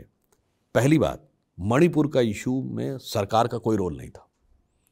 एक कोर्ट का जजमेंट होता है और उसके बाद एक परिस्थिति उत्पन्न हो जाती है, वो भी वो है जो 70 सालों से वो विषय बना हुआ है, एक टसल का विषय। डबल इंजन की सरकार है। हाँ, मैं उसके बाद जो आपका प्राइड है, अब जो मैं एक बात कह रहा हूं, उसके बाद दुखद बात क्या होती है कि मणिपुर को लेकर इतनी बात होती है, मणिपुर को लेकर केंद्र में अविश्वास प्रस्ताव आ जाता है। अभी इस वाले पिछले वाले सत्र में प्रधानमंत्री जी बोले 135 मिनट तक, और विपक्ष मणिपुर मणिपुर मणिपुर चिल्लाता रहा 135 मिनट तक। जो विपक्ष ने बोला 35 मिनट भी बोला विपक्ष ने मणिपुर पे, इसका मतलब मणिपुर पे हंगामा करना है, बोलना नहीं। पिछले वाले सत्र में यानी 2024 के चुनाव से पहले लोकसभा में विश्वास प्रस्ताव आया मणिपुर पे, और आप देखिए पॉलिटिक्स देखिए, इन्होंने एक सत्र नहीं चलने दिया कि हम नियम 267 के तहत बहस चाहते हैं मणिपुर में, जबकि उपराष्ट्रपति ने कह दिया कि शुरू करिए बहस। ना ना ना, ये नियम शायद 180 जने कौन था, ना ना इस नियम में नहीं, हमें उस नियम में चाहिए। पहली बात तो अजीब बात है, which ends in voting and a resolution, इसमें sense of the house resolution। अब उन्होंने कहा 267 में क्या होता है कि जवाब डिस्कशन होगा और एंड में मिनिस्टर जवाब देगा। नहीं नहीं, हमें एंड में मिनिस्टर का जवाब नहीं चाहिए, हमें प्राइम मिनिस्टर का जवाब चाहिए। तो प्राइम मिनिस्टर तो 267 में जवाब नहीं देता। नहीं नहीं, हमें प्राइम मिनिस्टर का जवाब चाहिए। चलो ठीक है, वो भी देखेंगे। नहीं तो हमें पहले स्टेटमेंट चाहिए। अब अगर मिनिस्टर या prime minister floor of the house पे स्टेटमेंट देते हैं तो उसके बाद डिस्कशन नहीं होता है। नहीं नहीं, हमें पहले स्टेटमेंट भी चाहिए, फिर डिस्कशन पर्टिकुलर रूल में चाहिए, और उस रूल के हिसाब से जिसको जवाब देना वो भी नहीं चाहिए। चलो वो भी मान लिया। फिर कहे जैसे एनसीटी दिल्ली का बिल आया तो आम आदमी पार्टी को आपको साथ रहना था, अचानक आपने अपनी मांग रोक दी कि सारा काम रोक के नहीं चाहिए, अब एनसीटी वाला बिल पहले डिस्कस कर लेते हैं, मणिपुर बाद में करेंगे।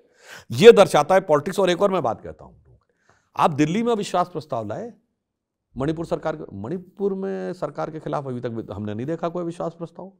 मणिपुर में हमने इम्फाल में प्रदर्शन नहीं देखा, दिल्ली में ही क्यों हो रहा है प्रदर्शन? इसका मतलब अगर आपको राज्य को लेकर संवेदनशीलता है, राज्य का विषय, तो वहां भी तो कुछ बोलते अरे आप गिरफ्तार करके डाल देंगे लोगों को, वहां सरकार पे अपनी आपकी है तो बेचारे इसलिए नहीं, हमारी सरकार है नहीं, ऐसा थोड़ी है कि आप थोड़ा दिल्ली में नहीं कर पाते। नहीं, हकीकत यह है कि मणिपुर की जो संवेदनशीलता, उस पर जो आप राजनीति कर रहे हैं, आपको पता है कि वहां पे आप खड़े होकर बोलेंगे तो आपको कितनी समस्या होने वाली है। आप इसलिए यहाँ राजनीति आपने एक दो किए, यहाँ पे वो पुलिस के कुकर्म हुए, वो विनीश फोगाट का, वो देखिए अभी तक चल रहा है। यानी हर मेडल के साथ वो दिखाई जा रही है फोटो की पुलिस कैसे खींच के पहलवानों को ले जा रही है। तो दिल्ली में थोड़ा मुश्किल हो जाता है, वो उसका जो स्टेइंग पावर है ज़्यादा है। अच्छा, इसका मतलब आपको राजनीति की विजिबिलिटी और स्टेइंग पावर देखनी है मणिपुर में, आपको मुद्दा। हाँ तो बस फिर तो बात समाप्त हो गई। तो यही मैं भी कहना चाहता हूं कि उनको सिर्फ एक इसमें एक सुधांशु जी, आप यानी पढ़े, you are a very learned man. मैं एक चीज कहता हूं कि ये क्लास में सुधांशु त्रिवेदी, दो भाई थे उस स्कूल में जो कि who were known to be brilliant and bright. अब अच्छा स्टूडेंट सुधांशु त्रिवेदी और 4-5 गधे स्टूडेंट एकदम। टीचर स्कूल पे बोर्ड में एक प्रॉब्लम लिखती है, मैथ्स की इक्वेशन लिखती है, और वो एक्सपेक्ट करती है कि जो सुधांशु त्रिवेदी अच्छा स्टूडेंट, वो सबसे पहले उठ के आकर के इसका जवाब लिखेगा, और वो उस दिन नहीं आता है। तो डज नॉट मैटर कि नालायक लोग उठे कि नहीं। What matters more is कि सुधांशु त्रिवेदी जो अच्छा स्टूडेंट है वो उठ के नहीं आया। अब मैं इसमें एग्जांपल देता हूं। जब कोविड आया, पूरी दुनिया का नेतृत्व जो था वो पीछे हट रहा था। वो इसलिए पीछे हट रहा था कि किसी भी मास त्रासदी का श्रेय नहीं लेना चाहता था, वो बुराई अपने हाथों पे नहीं लेना चाहता था। You have a prime minister जिसका मेन मंत्र था decisiveness against the indecisiveness of the Manmohan Singh government. उस आदमी ने अपनी स्लीव रोल अप करी और कहा कि साहब इस देश में वेंटिलेटर नहीं है, 17,000 वेंटिलेटर पूरे देश के सरकारी अस्पताल में, आई विल ऑर्गेनाइज। उसने कहा टीका लगाना है, आई विल ऑर्गेनाइज। आपका prime minister was the good student of the class, वो मणिपुर क्यों नहीं जा रहा? अब यहीं पे मैं कह रहा हूं, मणिपुर का समाधान करना महत्वपूर्ण है या जाना? जाना। यहां अगर आप देखें तो मैं पूछना चाहता हूं, अच्छा चलिए, नॉर्थ ईस्ट ये लोग कितनी बार गए? प्रधानमंत्री 70 इट डजंट मैटर। नहीं, डजंट मैटर की बात नहीं। अब मैं आपको बताना चाहता हूं इसमें क्या प्रॉब्लम होती है। राहुल गांधी जी 2 बार गए, उनके पास कौन सी सिक्योरिटी है? Z+ with ASL। ASL means advance security liaisoning. आप वहां के संवेदनशील इलाके में, हमने तो कुछ नहीं होने दिया, कोई हरकत नहीं होने दी, जैसे प्रधानमंत्री के साथ पंजाब में हुआ था। आप सारे सिक्योरिटी एंड इंटेलिजेंस एपरेटस को, ASL का मतलब होता है कि वो जहां जाएंगे वहां पहले सैनिटाइज करेगी पुलिस, उसको उस पूरे रूट को सैनिटाइज करेगी। आप सारी चीज को उस पर लगा देना चाहते हैं, जाके आप सिर्फ यही दिखाना चाहते हो। मैं तो कह रहा हूं ना, राहुल गांधी वहां जा सकते हैं तो कांग्रेस के नेता क्यों नहीं इम्फाल में बोल सकते हैं? हाँ, वहां पर तो नहीं, वो राहुल गांधी जाएंगे तो विजिबिलिटी दिखेगी, वो अपने नेता को इसका मतलब विजिबिलिटी पानी है, क्रेडिबिलिटी यहीं पे डाउन हो जाती है कि when you are only working for visibility. मैं कह तो रहा हूं ना, एक नोटिस तो दो मणिपुर सरकार के खिलाफ। लेकिन जा तो रहा है ना, 3 बार गया। मैं वही तो कह रहा हूं ना, ये जा रहे हैं, वहां के नेता क्यों? तो आपका बात कट गई कि अगर ये जाके प्रदर्शन करते हैं। मैं तो ये साफ कहता हूं सुधांशु जी कि कोई राजनीतिक आदमी चैरिटी के लिए काम करता ही नहीं है साहब। राजनीति है ना सर, हमारे यहां चैरिटी के लिए ही काम किया गया। क्यों? हमने कभी सुविधा की राजनीति नहीं की है। सुविधा की राजनीति की होती तो सर सुनिए, आप भी उस दौर में रहे हैं, हमें बचपन का याद है जब 80 के दशक में मंदिर का मुद्दा था, लोग क्या कहते थे? मजाक उड़ाते थे। डू यू थिंक दैट जो वक्फ बिल आया, ये भी एक part of A narrative shifting, यानी एक पैराडाइम शिफ्ट कर रहे हैं आप? जब भी किसी चीज, यानी मेरे को तो लग रहा है थोड़ा ये आपका नैरेटिव जो है फेल हो गया है हिंदुत्व का काफी, तो उसके अंदर ये एक थोड़ी काट की नई हांडी है आपकी। देखिए, पहली बात तो हम ये कहेंगे, हिंदुत्व हमारे लिए पॉलिटिकल नैरेटिव नहीं है। हिंदुत्व भारत की अस्मिता और पहचान है, और हिंदुत्व वो चीज़ है जो आज से 350 साल पहले जब छत्रपति शिवाजी महाराज ने हिंदवी स्वराज्य स्थापित किया था तब भी थी, जब मराठा एम्पायर को हिंदू पद पातशाही कहा गया तब भी थी, और आज भी है, और 500 साल बाद ये व्यवस्था रहेगी नहीं रहेगी, ये सिस्टम रहेगा नहीं रहेगा, तब भी वो रहेगा। तो वो उससे बहुत बियॉन्ड की चीज़ है। और जो लोग कहते हैं कि इसकी काट उसकी काट, इससे मतलब नहीं है। काट छांट में वो लोग लगे रहते हैं, हिंदुत्व तो सबको एक करने का प्रयास करता। वक्त की जहां तक बात है, अरे भाई, ये तो एक प्रकार का सुधारात्मक कदम है। आपने कभी सोचा इस बात को कि सरकार के बाद सबसे ज्यादा जमीन किसके पास है? वक्फ बोर्ड के पास। हाँ, हिंदू मंदिरों के पास तो नहीं है। तो ये संख्या भारी और भागीदारी वाले कहां छूट जाते हैं? अब मैं ये भी बात कहना चाहता हूं, अब एक छोटी सी बात आप देखिए, एक छोटा सा इंटरजेक्शन, इस पे बहुत बात हो रही है, but it should be remembered कि हिंदुस्तान में मुस्लिम्स ने 600 साल रूल किया, और वो एक ऐसे, फिर भी उन्हें रिजर्वेशन चाहिए। नहीं, वो ओनली क्लेस इन द वर्ल्ड कि 600 साल रूल करने के बाद रिजर्वेशन चाहिए। हाँ, वो उनकी वो आर्गुमेंट है, लेकिन जिस वर्ग ने 600 साल राज किया उसने जमीन लीगली भी पकड़ी होगी और इलीगली भी खोसी होगी साहब। तो क्या है कि इस बात पे शक और शुबा नहीं होना चाहिए, क्योंकि अगर आप देखें कि आप इस पूरे नैरेटिव में अगर कह रहे हैं तो चर्च के पास भी इस देश में कम जमीन नहीं है साहब। हाँ, उसके बाद वक्फ बोर्ड के बाद सबसे ज्यादा चर्च के पास तो ये आर्गुमेंट में नहीं आ रहा है कि क्या है कि साहब 200 साल 600 साल जो लोग राज करेंगे, the Hindu should remember that they have been in power, और द मेजॉरिटी का राज जो आया है वो 1947 से आया है साहब। तो 600 साल का मुसलमानों का राज जो होगा उसमें जमीन तो घेरेंगे ना भाई। इंटरेस्टिंग बात कही, यहीं पर मैं एक नैरेटिव कहना चाहता हूं। 600 साल मुस्लिमों ने रूल किया और 200 साल ब्रिटिशर्स ने रूल किया। इसके बावजूद समाज की सारी बुराइयों के लिए हम जिम्मेदार हैं जो गुलाम थे। मतलब ऐसा कोई आपने वर्ल्ड की हिस्ट्री में एग्जाम्पल सुना है जो गुलाम अपने आप अपना डिसीजन नहीं ले सकता, वो सारी चीजों के लिए जिम्मेदार है, और जो रूलर था वो जिम्मेदार नहीं। उसमें थोड़ा सा अगर हम ये कहें कि हम गुलाम नहीं थे, तो नहीं, गुलाम तो तुम थे, क्योंकि तुम्हें गुलाम, अगर हम ये कहें मैं कोई गुलाम नहीं बना पाया तो कॉन्फिडेंस आता, कॉन्फिडेंस नहीं आने देना है, तुम्हें गुलाम ही बता के रखना है। तो हम गुलाम थे तो हम कैसे अपना डिसीजन तो ले नहीं पा रहे? नहीं, डिसीजन तुम ही ले रहे थे। तो मतलब जानते क्या नैरेटिव है? हमें खुद मुख्तार गुलाम थे। ऐसा गुलाम तो आपने देखा ही नहीं होगा। अब मैं बताता हूं आपको, वक्फ एक्ट में दो बहुत बड़ी प्रॉब्लम, सरकार का इससे मतलब नहीं है। सरकार का सिर्फ ये कहना है कि मुस्लिम समाज के अंदर की जो ये सिस्टम है वक्फ बोर्ड का, इसका रिलीजन से कोई मतलब नहीं है। Brahmachari versus state of Bengal case में सुप्रीम कोर्ट जजमेंट दे चुका है कि ये वक्फ का मामला लैंडेड प्रॉपर्टीज के मैनेजमेंट का है, इसका धर्म से कोई लेना देना नहीं। सेकेंड थिंग, अब आपको पता है कि सरकार के पास सबसे ज्यादा जमीन वक्फ के पास, सरकार की जमीन को तो मैनेज करने के लिए 47-50 लाख के आसपास इंप्लॉइज हैं, डिफरेंट डिपार्टमेंट में मैनेजमेंट है, सिस्टम है, सब कुछ है।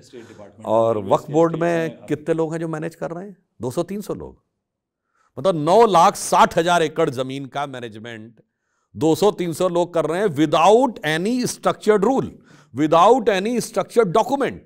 और मुस्लिम समाज के कितने लोग परेशान हुए हैं उसमें। अब आप सोचिए, जैसे आपने कहा, उसमें एक और बड़ा मजेदार रूल है। ऐसा कोई भारत में रूल हो सकता है कि अगर आपके की जमीन पे कोई दावा कर दे तो आप कोर्ट नहीं जा सकते? And they are talking about संविधान खतरे में। हमारे यूपी बिहार में अब एक और बात सुनिए, तमाम जमीनें खोसी हैं हर एक लोगों ने। नहीं सुनिए, यानी दबंगों ने कितनी जमीन खोसे, कौन कोर्ट जाएगा सर? सर अब ये उस पे तो एतराज नहीं होता सर। राहुल जी, अब ये थोड़ी बचकानी बात कितना देखिए, दबंग से ना जाए, और एक है कि रूल कहता आप नहीं जा सकते। आपके योगी आदित्यनाथ ने इलाहाबाद मेरे जन्मस्थली में कम से कम नहीं तो 50 जमीनें खाली करवाई हैं भाई ने। मैं कह रहा हूं भैया, वो भी किन लोगों की जमीन है? ना कोर्ट ना कचहरी, किन लोगों की जमीनें थी? नहीं, जे की रही, यानी किसी की भी रही।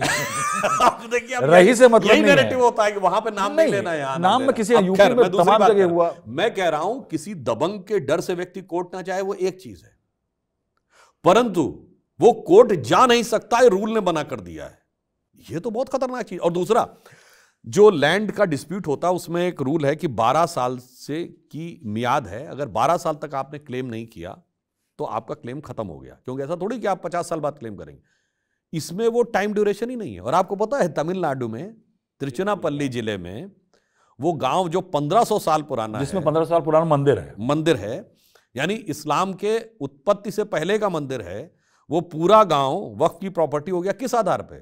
शायद दर्शकों को ना पता हो। नहीं, किस आधार पे बताइए? अरे क्लेम कर दिया, किस आधार पे? वक्फ के नाम पे नहीं, बता रहा हूं, 1572 में आरकाट के नवाब ने ये जमीन दी थी। मतलब हिंदुस्तान का लॉ ये परमिट करता है कि 450 साल पहले का क्लेम, मेरे भाई, अगर 450 साल पहले का क्लेम करे तो पाकिस्तान बांग्लादेश सब हमारा है। क्या इलॉजिकल लॉ बनाए हुए हैं।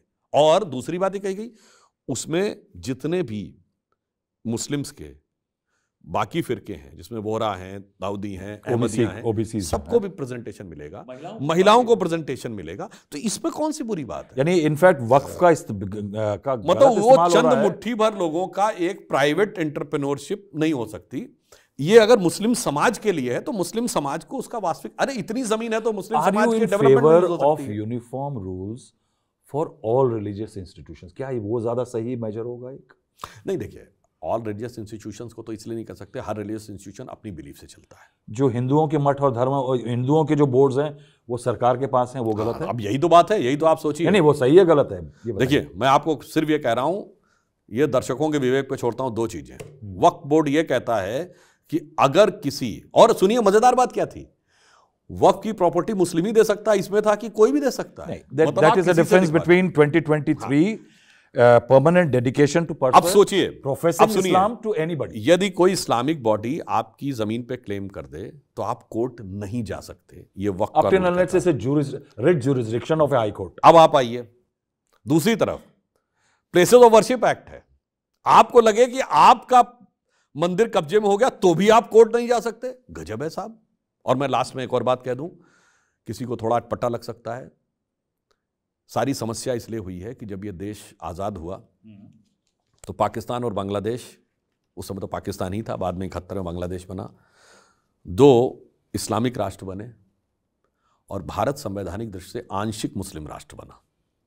अब इस आंशिक मुस्लिम राष्ट्र को हम ट्रू लवली सेक्युलर, स्लिप आपने यानी बीच में वो छौंका लगा दिया। नहीं मैं पूछ रहा हूं दुनिया में मुझे 4 सेकुलर देश बता दें जहां ट्रिपल तलाक, मेहरम, हलाला, हज सब्सिडी, वक्फ बोर्ड और शरिया कॉन्स्टिट्यूशनल वैलिडिटी प्राप्त हो। और शाबानो केस की बात कर रहा हूं, अगर सर्वोच्च न्यायालय और शरिया में मतभेद हो तो शरिया सर्वोच्च न्यायालय से ऊपर बाय एक्ट ऑफ पार्लियामेंट।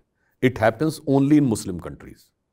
मुझे 4 सेकुलर देश बता दें, I am ready to withdraw my statement. इसलिए मैं कह रहा हूं उस आंशिक मुस्लिम राष्ट्र को ट्रू सेकुलर राष्ट्र की तरफ मोदी जी ले जा रहे हैं, इसलिए दर्द हो रहा है। वहीं पे शुरू करता हूं जहां आपने कहा था, नैरेटिव में भी यही प्रॉब्लम है, मोनोपोली खत्म हो रही है, दूसरे को जरा भी स्पेस नहीं मिलना चाहिए, इसलिए पेट में दर्द हो रहा है। और यहां मैं एक और बात भी कह रहा हूं, मुस्लिम समाज का कौन सा कल्याण हो रहा है? अगर आप ये कहें कि मुस्लिमों की आज ये स्थिति हो गई, सच्चर कमेटी की रिकमेंडेशन में वो सारी चीजें हैं जो हमने वक्फ बोर्ड में की है। और सच्चर कमेटी ने एक और बात कही थी, 2013 में आई थी ना, आजादी के 67 साल बाद, कि मुस्लिमों की स्थिति कुछ मामलों में शेड्यूल कास्ट से खराब है। तो ये बताइए, उस 67 साल में 6 साल भाजपा ने रूल किया था और 61 साल सेकुलर दलों ने।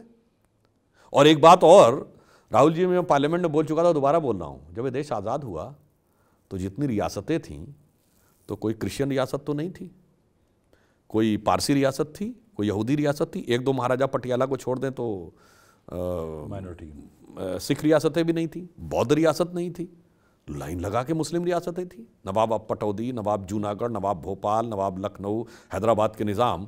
और फिर आज स्थिति क्यों खराब हो गई? जानते क्या हुआ? जो हुक्मरान वक्त थे वो आज मजलूम हो गए, क्योंकि सेकुलरिज्म के जाल में ऐसे फंसे कि उलझलूल हो गए। एक सुधांशु, एक प्रॉब्लम जो आपने पूरा ये बात बताई, मेरे को एक बड़ी कॉन्ट्रडिक्शन दिखती है कभी कभी। आप हमेशा बात करते हैं उन देशों की जहां कॉम्पोजिट कल्चर नहीं है। मैंने आपके वक्तव्य काफी सुने हैं, वो कॉम्पोजिट कल्चर की बात करते हैं कि we are perhaps last surviving lands where there is a composite culture historically. मगर बहुत सारे आपके कदम जो हैं पार्टी के शायद नेतृत्व का ओपनली ना दिखे, मगर आपके कार्डर्स के, आपके समर्थकों के, वो उस कॉम्पोजिट कल्चर के खिलाफ दिखते हैं। यानी मैं इसमें जो बात करूंगा कि जो आपकी विचारधारा सरकारें हैं, पुरानी डिस्प्यूट को आप आगे ला रहे हैं, बैकयार्ड ऑफ हिस्ट्री। आपने यही कहा ना अभी कि 500 साल पुराना, 480 साल पुराना कोर्स करेक्शन कर रहे हैं। कोर्स 400 साल पुराना ऑर्डर लागू हो सकता है क्या? नहीं मतलब वो शाही खान फरमान लागू हो सकते हैं। कल के दिन आप कहेंगे औरंगजेब ने ये फरमान दिया था कि काशी विश्वनाथ को डिमोलिश कर दो, तो फरमान के साथ तो डिमोलिश कर। क्या लेकिन क्या है कि हिस्टोरिकली अगर हम देखें तो बहुत देशों में, एक समय में टर्की में, तमाम देशों में तमाम एम्पायर्स आई, उन्होंने तोड़फोड़ मचाई, तो उनका जो आज मौजूद है वो भी संरक्षित है। मगर हम बैकयार्ड ऑफ द हिस्ट्री में जाते हैं। उसके बाद अभी लेटेस्ट आपका आया ये कि आप दुकानों के बाहर बोर्ड लगाइए कि आपका नाम क्या है साहब। एक उसकी जगह don't you think it should have been more logical कि प्रदेश में जितने दुकानदार हैं सब अपना नाम लगाएं। तो सबके लिए तो हुआ था, किसी एक के लिए तो नहीं था। वो एक रूट, हाँ, एक ड्यूरेशन के लिए था। तो ये बताइए क्यों सरकारी कर्मचारी से कहते हैं कि अपना नेम प्लेट लगा के रखो?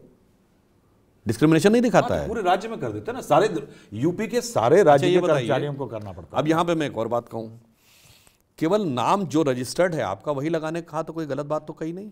अब मैं दूसरी बात कहता हूं, पर्टिकुलर रूट, अब मैं पर्टिकुलर रूट की बात कहता हूं। जब ये कहा गया कि नाम निकालो, तो जो रजिस्टर्ड नाम थे उसके अलावा दूसरा नाम यूज करने वाले कौन से लोग निकले? ये कौन क्यों बोलते हैं हम? कौन क्यों? आप बोलिए ना कौन। नहीं, हम, वही सारी समस्या है। मैं समझता हूं कि एक समाज में कुछ लोग हैं जो चोर चकारी करते हैं, गलत काम करते हैं, कुछ सही होता है। ये सही गलत का नहीं, तो मैं कह रहा हूं वो लोग निकले जो धोखा कर रहे थे। धोखे को आप मजहब से क्यों जोड़ रहे हैं? नहीं, मैं नहीं, धोखे को मजहब से क्यों जोड़ रहा कोई? ये कहो कि जो नियम का पालन नहीं कर रहा था उसके साथ हुआ। ना ना ना ना ना, करना यही है। पूरे स्टेट में क्यों नहीं लागू किया गया? It's a good idea, it's a good idea. अच्छा, गुड आइडिया है तो मतलब एक जगह पे लागू होना खराब है, पूरे स्टेट में लागू होना ठीक है। हाँ, देन इट्स अ रूल। पूरे स्टेट में भी लागू किया गया। It's a law of the land. पूरे स्टेट में बहुत सारी, हालांकि शॉप एंड एस्टैब्लिशमेंट एक्ट कहता है ये कि प्रोप्राइटर का नाम होना चाहिए। अब आपको एक और बात बताएं, इट्स लाइक आपकी गाड़ी पे नंबर प्लेट होती है। अब आज तो ऐसे ऐप अवेलेबल हैं आप नंबर प्लेट डालिए देखा, तो नाम मिल तो आप कहेंगे नंबर प्लेट नहीं होनी चाहिए because it reveals the identity. नहीं होनी चाहिए, सबके में होती है तो ना, फिर हर गाड़ी में नंबर प्लेट तो है। आप ये नहीं कह सकते कि मेरा नंबर प्लेट का रजिस्ट्रेशन तो ये है, मगर मैं दूसरा नंबर रखूंगा तो इट इज। देखिए, हम बार बार उसी एग्जाम्पल पे आ रहे हैं। जहां पे भी इस तरह का रूल है वो यूनिवर्सल है कि देश की हर गाड़ी पे ऑटोमेटेड पे नंबर प्लेट है। तो ये रूल भी पूरे तो similarly why only one route? तो आप कंपोजिट कल्चर अगर नहीं, अब मैं आपको बात बताता हूं। अगर कहीं पे ये शिकायतें आती हैं कि आप शिकायतें थी, अच्छा ये बताइए क्या शिकायतें? अब मैं एक बात बता रहा हूं, कई बार चेकिंग चल रही होती है, पुलिस रोक के कहती है गाड़ी के कागजात दिखाइए, तो आप तो नहीं कहते दिल्ली भर की सारी गाड़ियों के कागजात दिखाओ तभी मैं दिखाऊंगा। जिस रूट पे उनको कहीं से किसी प्रकार का कोई भी शक लगता है या उन्हें आवश्यकता महसूस होती है कि इस रूट से गुजरने वाली गाड़ियों का तो उन्हीं के चेक किए जाते हैं ना। किसी ने हल्ला मचाया है ना? यही प्रॉब्लम है कि देखिए हम समस्या क्या है। अब उत्तर प्रदेश की बात हो रही है, यहां पे मैं कहना चाहूंगा कि मुस्लिम समाज के इतने बड़े बड़े स्टालवार्ट उत्तर प्रदेश से हुए, ये कोई सेकुलरिज्म वाला वहां जाता हुआ क्यों नहीं दिखता है? आपको पता है कि इंडियन आर्मी का फर्स्ट गैलेंट्री अवार्ड विनर कौन था? ब्रिगेडियर मोहम्मद उस्मान, आजमगढ़ के। कोई किसी की फोटो दिखाइएगा सेकुलर कभी आजमगढ़ गया हो? ब्रिगेडियर मोहम्मद, हाँ, आतंकवाद के आरोपियों के घर पे गए हैं संजारपुर में। अब आप बताइए, वीर अब्दुल हमीद की शहादत की 50वीं वर्षगांठ 2015 में कोई गया था? मोदी जी ने बुलाकर उनकी पत्नी को भी सम्मानित किया था। ये अशफाक उल्ला खां के कब्र पे कोई गया है? बताइए। ये बताइए अब्दुल रहीम खान खाना, सैयद इब्राहिम रसखान कृष्ण भक्त कवि, उनके यहाँ कभी गए हैं? मलिक मोहम्मद जायसी का नाम नहीं पता होगा, उत्तर प्रदेश के रहने वाले हैं, कभी वहां गए? और तो और छोड़िए, आपको रसखान की वो याद है? नहीं, वो तो अभी मैं सुनिए, वो भी मैं अभी आपको बताता हूं, वो बताऊंगा, मगर अभी इसके आगे सुनिए।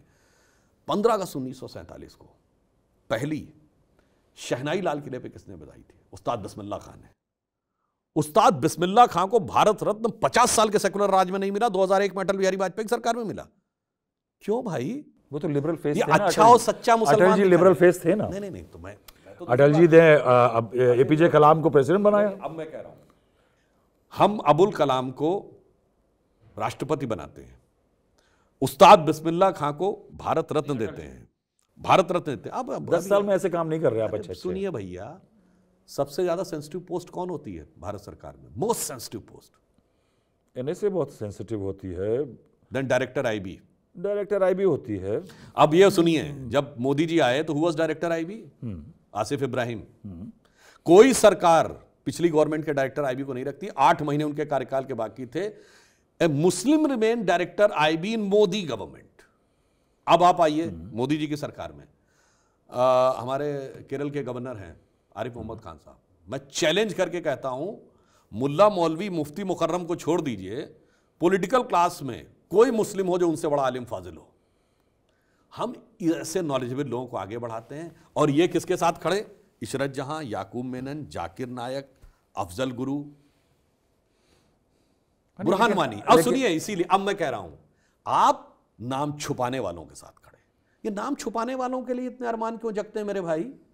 कि आसाम और बांग्लादेश में भी, बंगाल में भी, सुनिए आपने पूरी बात होने दी। कांग्रेस है, इंडिया है कि सर क्या है? इंडिया सारे सेकुलर ब्रिगेड, आसाम और बंगाल में भी नाम छुपाने वालों के साथ।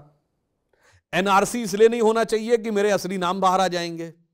अब सुनिए, लव जिहाद का कॉन्सेप्ट केरल में हमने नहीं दिया था, कम्युनिस्ट पार्टी के मुख्यमंत्री वीएस अच्युतानंदन ने दिया। केरल हाई कोर्ट ने 9 दिसंबर 2009 को Shahjahan versus state of Kerala court में इसको रेफर किया है, जिसमें एसटीएफ की रिपोर्ट है। वहां भी नाम पहचान छुपाने वालों से, पहचान छुपाने वालों के लिए इतने अरमान क्यों जुड़ते हैं? मैं कहना चाहता हूं, मुस्लिम समाज का भी आप बहुत नुकसान करते हैं। एक से एक अच्छे और सच्चे मुसलमान हुए उनके साथ नहीं जोड़ते हैं, सिर्फ अपराधी और आतंकवादी के साथ क्यों जोड़ते हैं?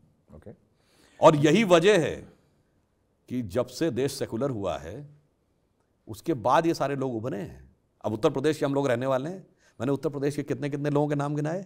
अब ये बताइए, ये देश जब सेकुलर नहीं हुआ था तो यूपी की पहचान क्या थी? मजरूर सुल्तानपुरी और जिगर मुरादाबादी, जोश मलियावादी, ऐसे ऐसे बड़े बड़े लोग। सुनिए वो, अरे कैफी आजमी, कैसे बड़े बड़े शायर होते थे। अब आप सुनिए, और अब पहचान क्या बनी? अबू सलेम, छोटा शकील, मुख्तार अंसारी, अतीक अहमद। क्यों हो गया भाई ये?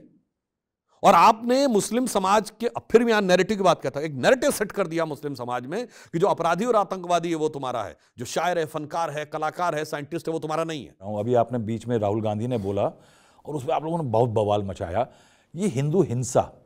मैं इस बात को एडमिट, आप लोग ये आर्ग्यूमेंट रहा है कि जो इस देश का मूल नागरिक था हजारों साल पहले, 100 साल पहले, कई 100 साल पहले, वो कभी देश की बाउंड्री के बाहर तलवार बल्लम लेके नहीं गया लैंड्स को जीतने के लिए, मगर वो एक दूसरा वायलेंस का तरीका होता है, वो एग्रेशन है, कॉन्क्वेस्ट है, उसके अंदर एग्रेशन है, लेकिन एक दूसरे तरह का सामाजिक हिंसा जो है, हम कहते हैं कि हिंदू हिंसक नहीं है, मगर दलितों के खिलाफ हजारों साल की एक कुंठा जो उनके ऊपर परपेट्रेट किया गया वायलेंस, जो है वायलेंस ही है, डिस्क्रिमिनेशन का, जिसके कारण वो आज तक नहीं भूले हैं, जिसके कारण कुछ समय वो आपके साथ आए थे, मगर इस चुनावों में उनके अंदर एक मामूली सा नैरेटिव चला कि आप रिजर्वेशन अगर खत्म कर देंगे, अगर 400 सीटें आ गई, वो इतने सशंकित हैं अभी भी कि बीजेपी का जो डेमोग्राफिक बेस चेंज हुआ था from a Brahmin Baniya party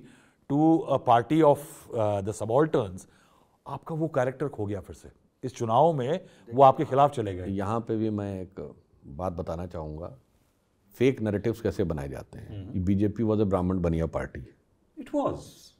अच्छा, जरा 1967 की बात कर रहा हूं, यूपी असेंबली में हमारे 96 एमएलए आए थे, जीत के देखिए कितने थे। दैट वाज जनसंघ, वो एक चलिए अब आप आइए, ये 1990 में बीजेपी के उभार से पहले के नेता कल्याण सिंह यूपी बीजेपी के अध्यक्ष 1984, विनय कटियार बजरंग दल के प्रमुख 1988, उमा भारती सांसद 89, साक्षी महाराज सांसद 89। अब ये बताइए, ये तो हमने पहले ही सब खड़े कर दिए थे ओबीसी नेता, तो ये ब्राह्मण बनिया पार्टी नजर आ रही थी।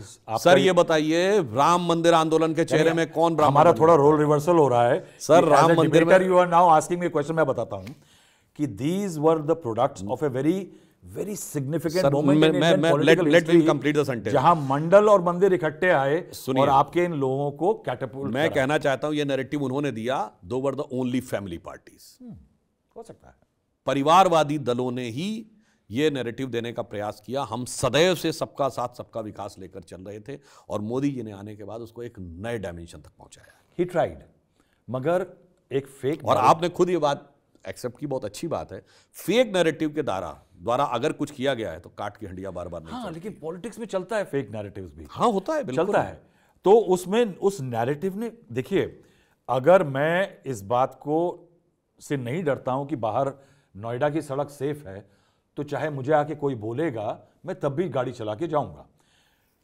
क्या आपको नहीं लगता कि एक पॉइंट टू टेक नोट है बीजेपी के लिए कि अभी भी इस वर्ग में, मैं यही क्यों कहता हूं कि अगर आप देखें तो घरों के अंदर अगर हम देखें तो मनुस्मृति में लिखा गया है वो नारी पूजनते वाला, उसमें ये बात अगर जब हम कहते हैं, मगर घरों में महिला को पीटा जाता है, महिला सेकंड सिटीजन है, महिला की 12 साल की लड़कियों से रेप होता है, हम कहते हैं कि हम हिंसा में इंडल्ज नहीं करते, मगर our violence against women is almost similar to anybody else.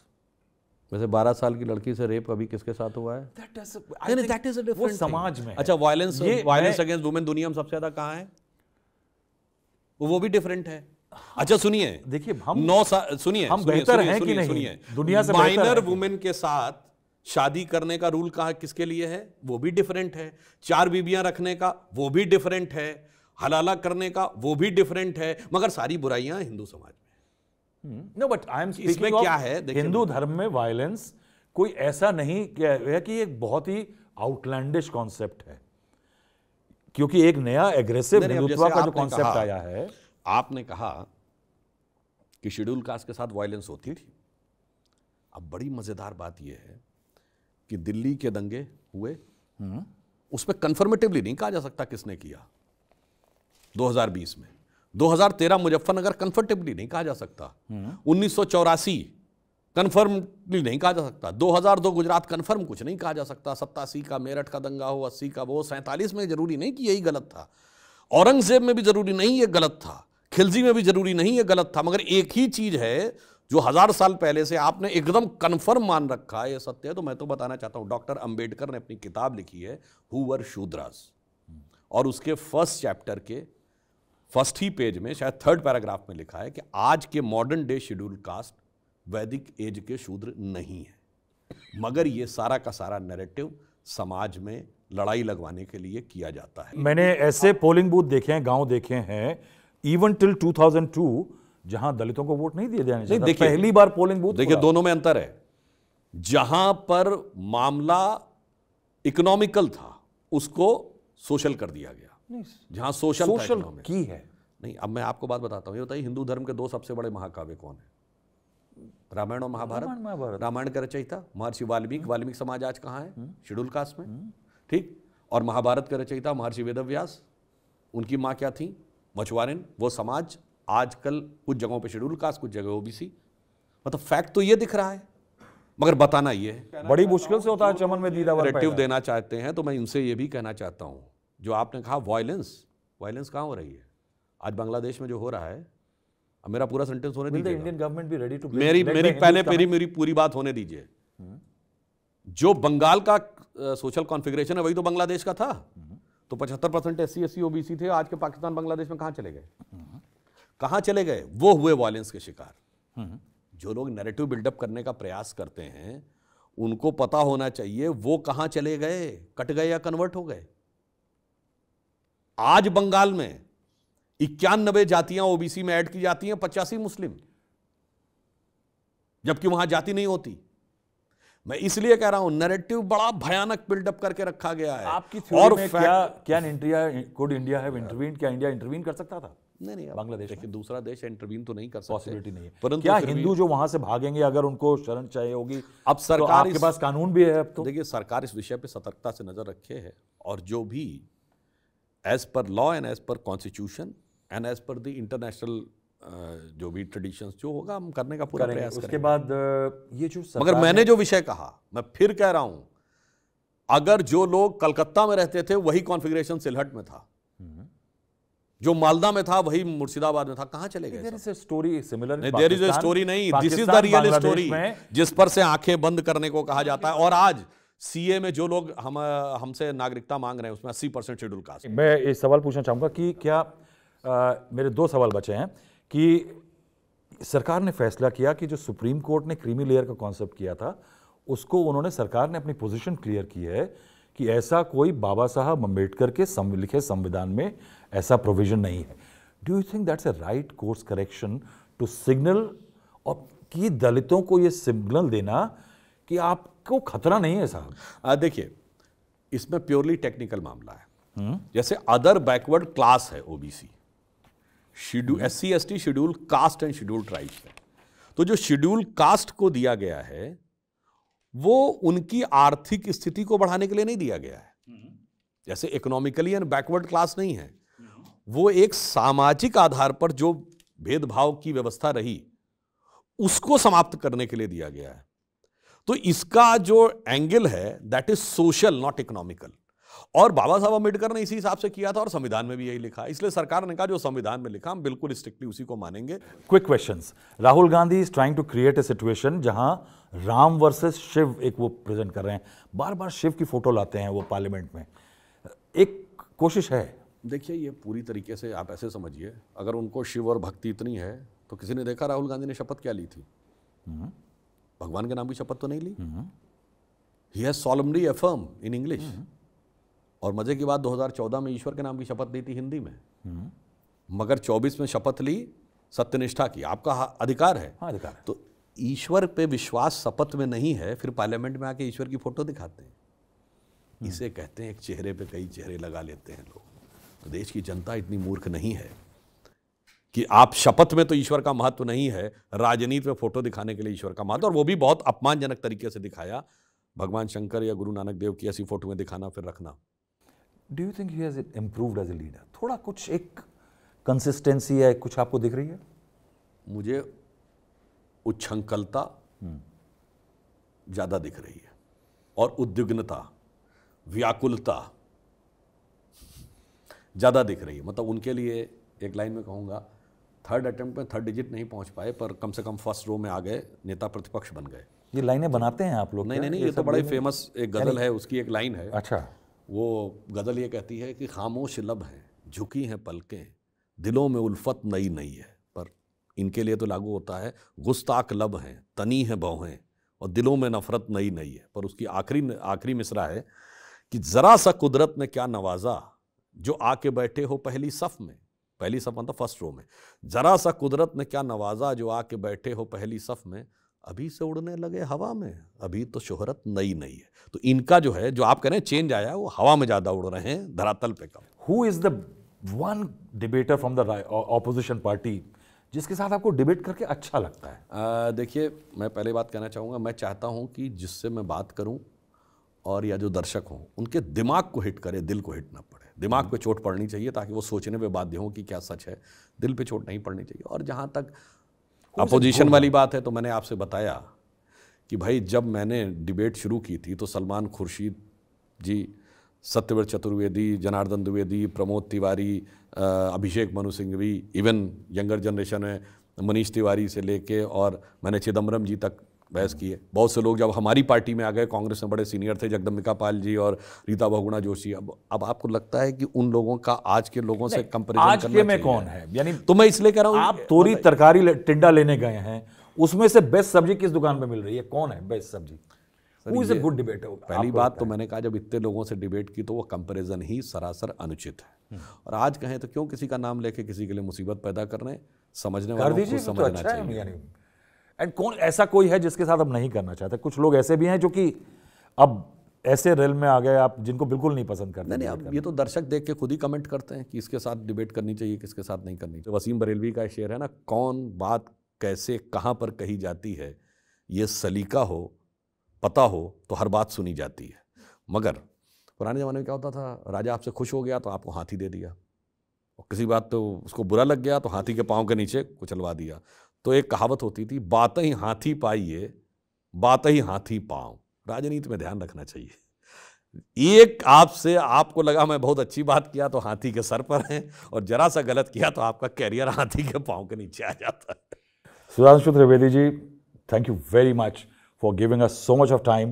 Hotspot feels delighted that you gave us so much of time and shared all your experiences with us.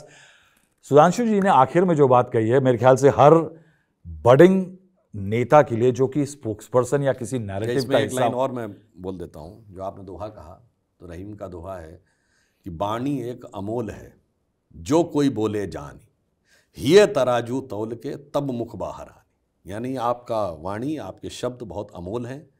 ये तब बोलिए जब हृदय के अंदर उसको तराजू में तौल लीजिए अच्छे ढंग से कि क्या अच्छा क्या बुरा है, तब मुख से बाहर निकालिए। तो ये था बोनस दोहा सुधांशु जी का। हॉटस्पॉट में इतना ही। That's all we have in the hotspot this time around. Please follow us, please subscribe us and keep guiding us. Thank you very much.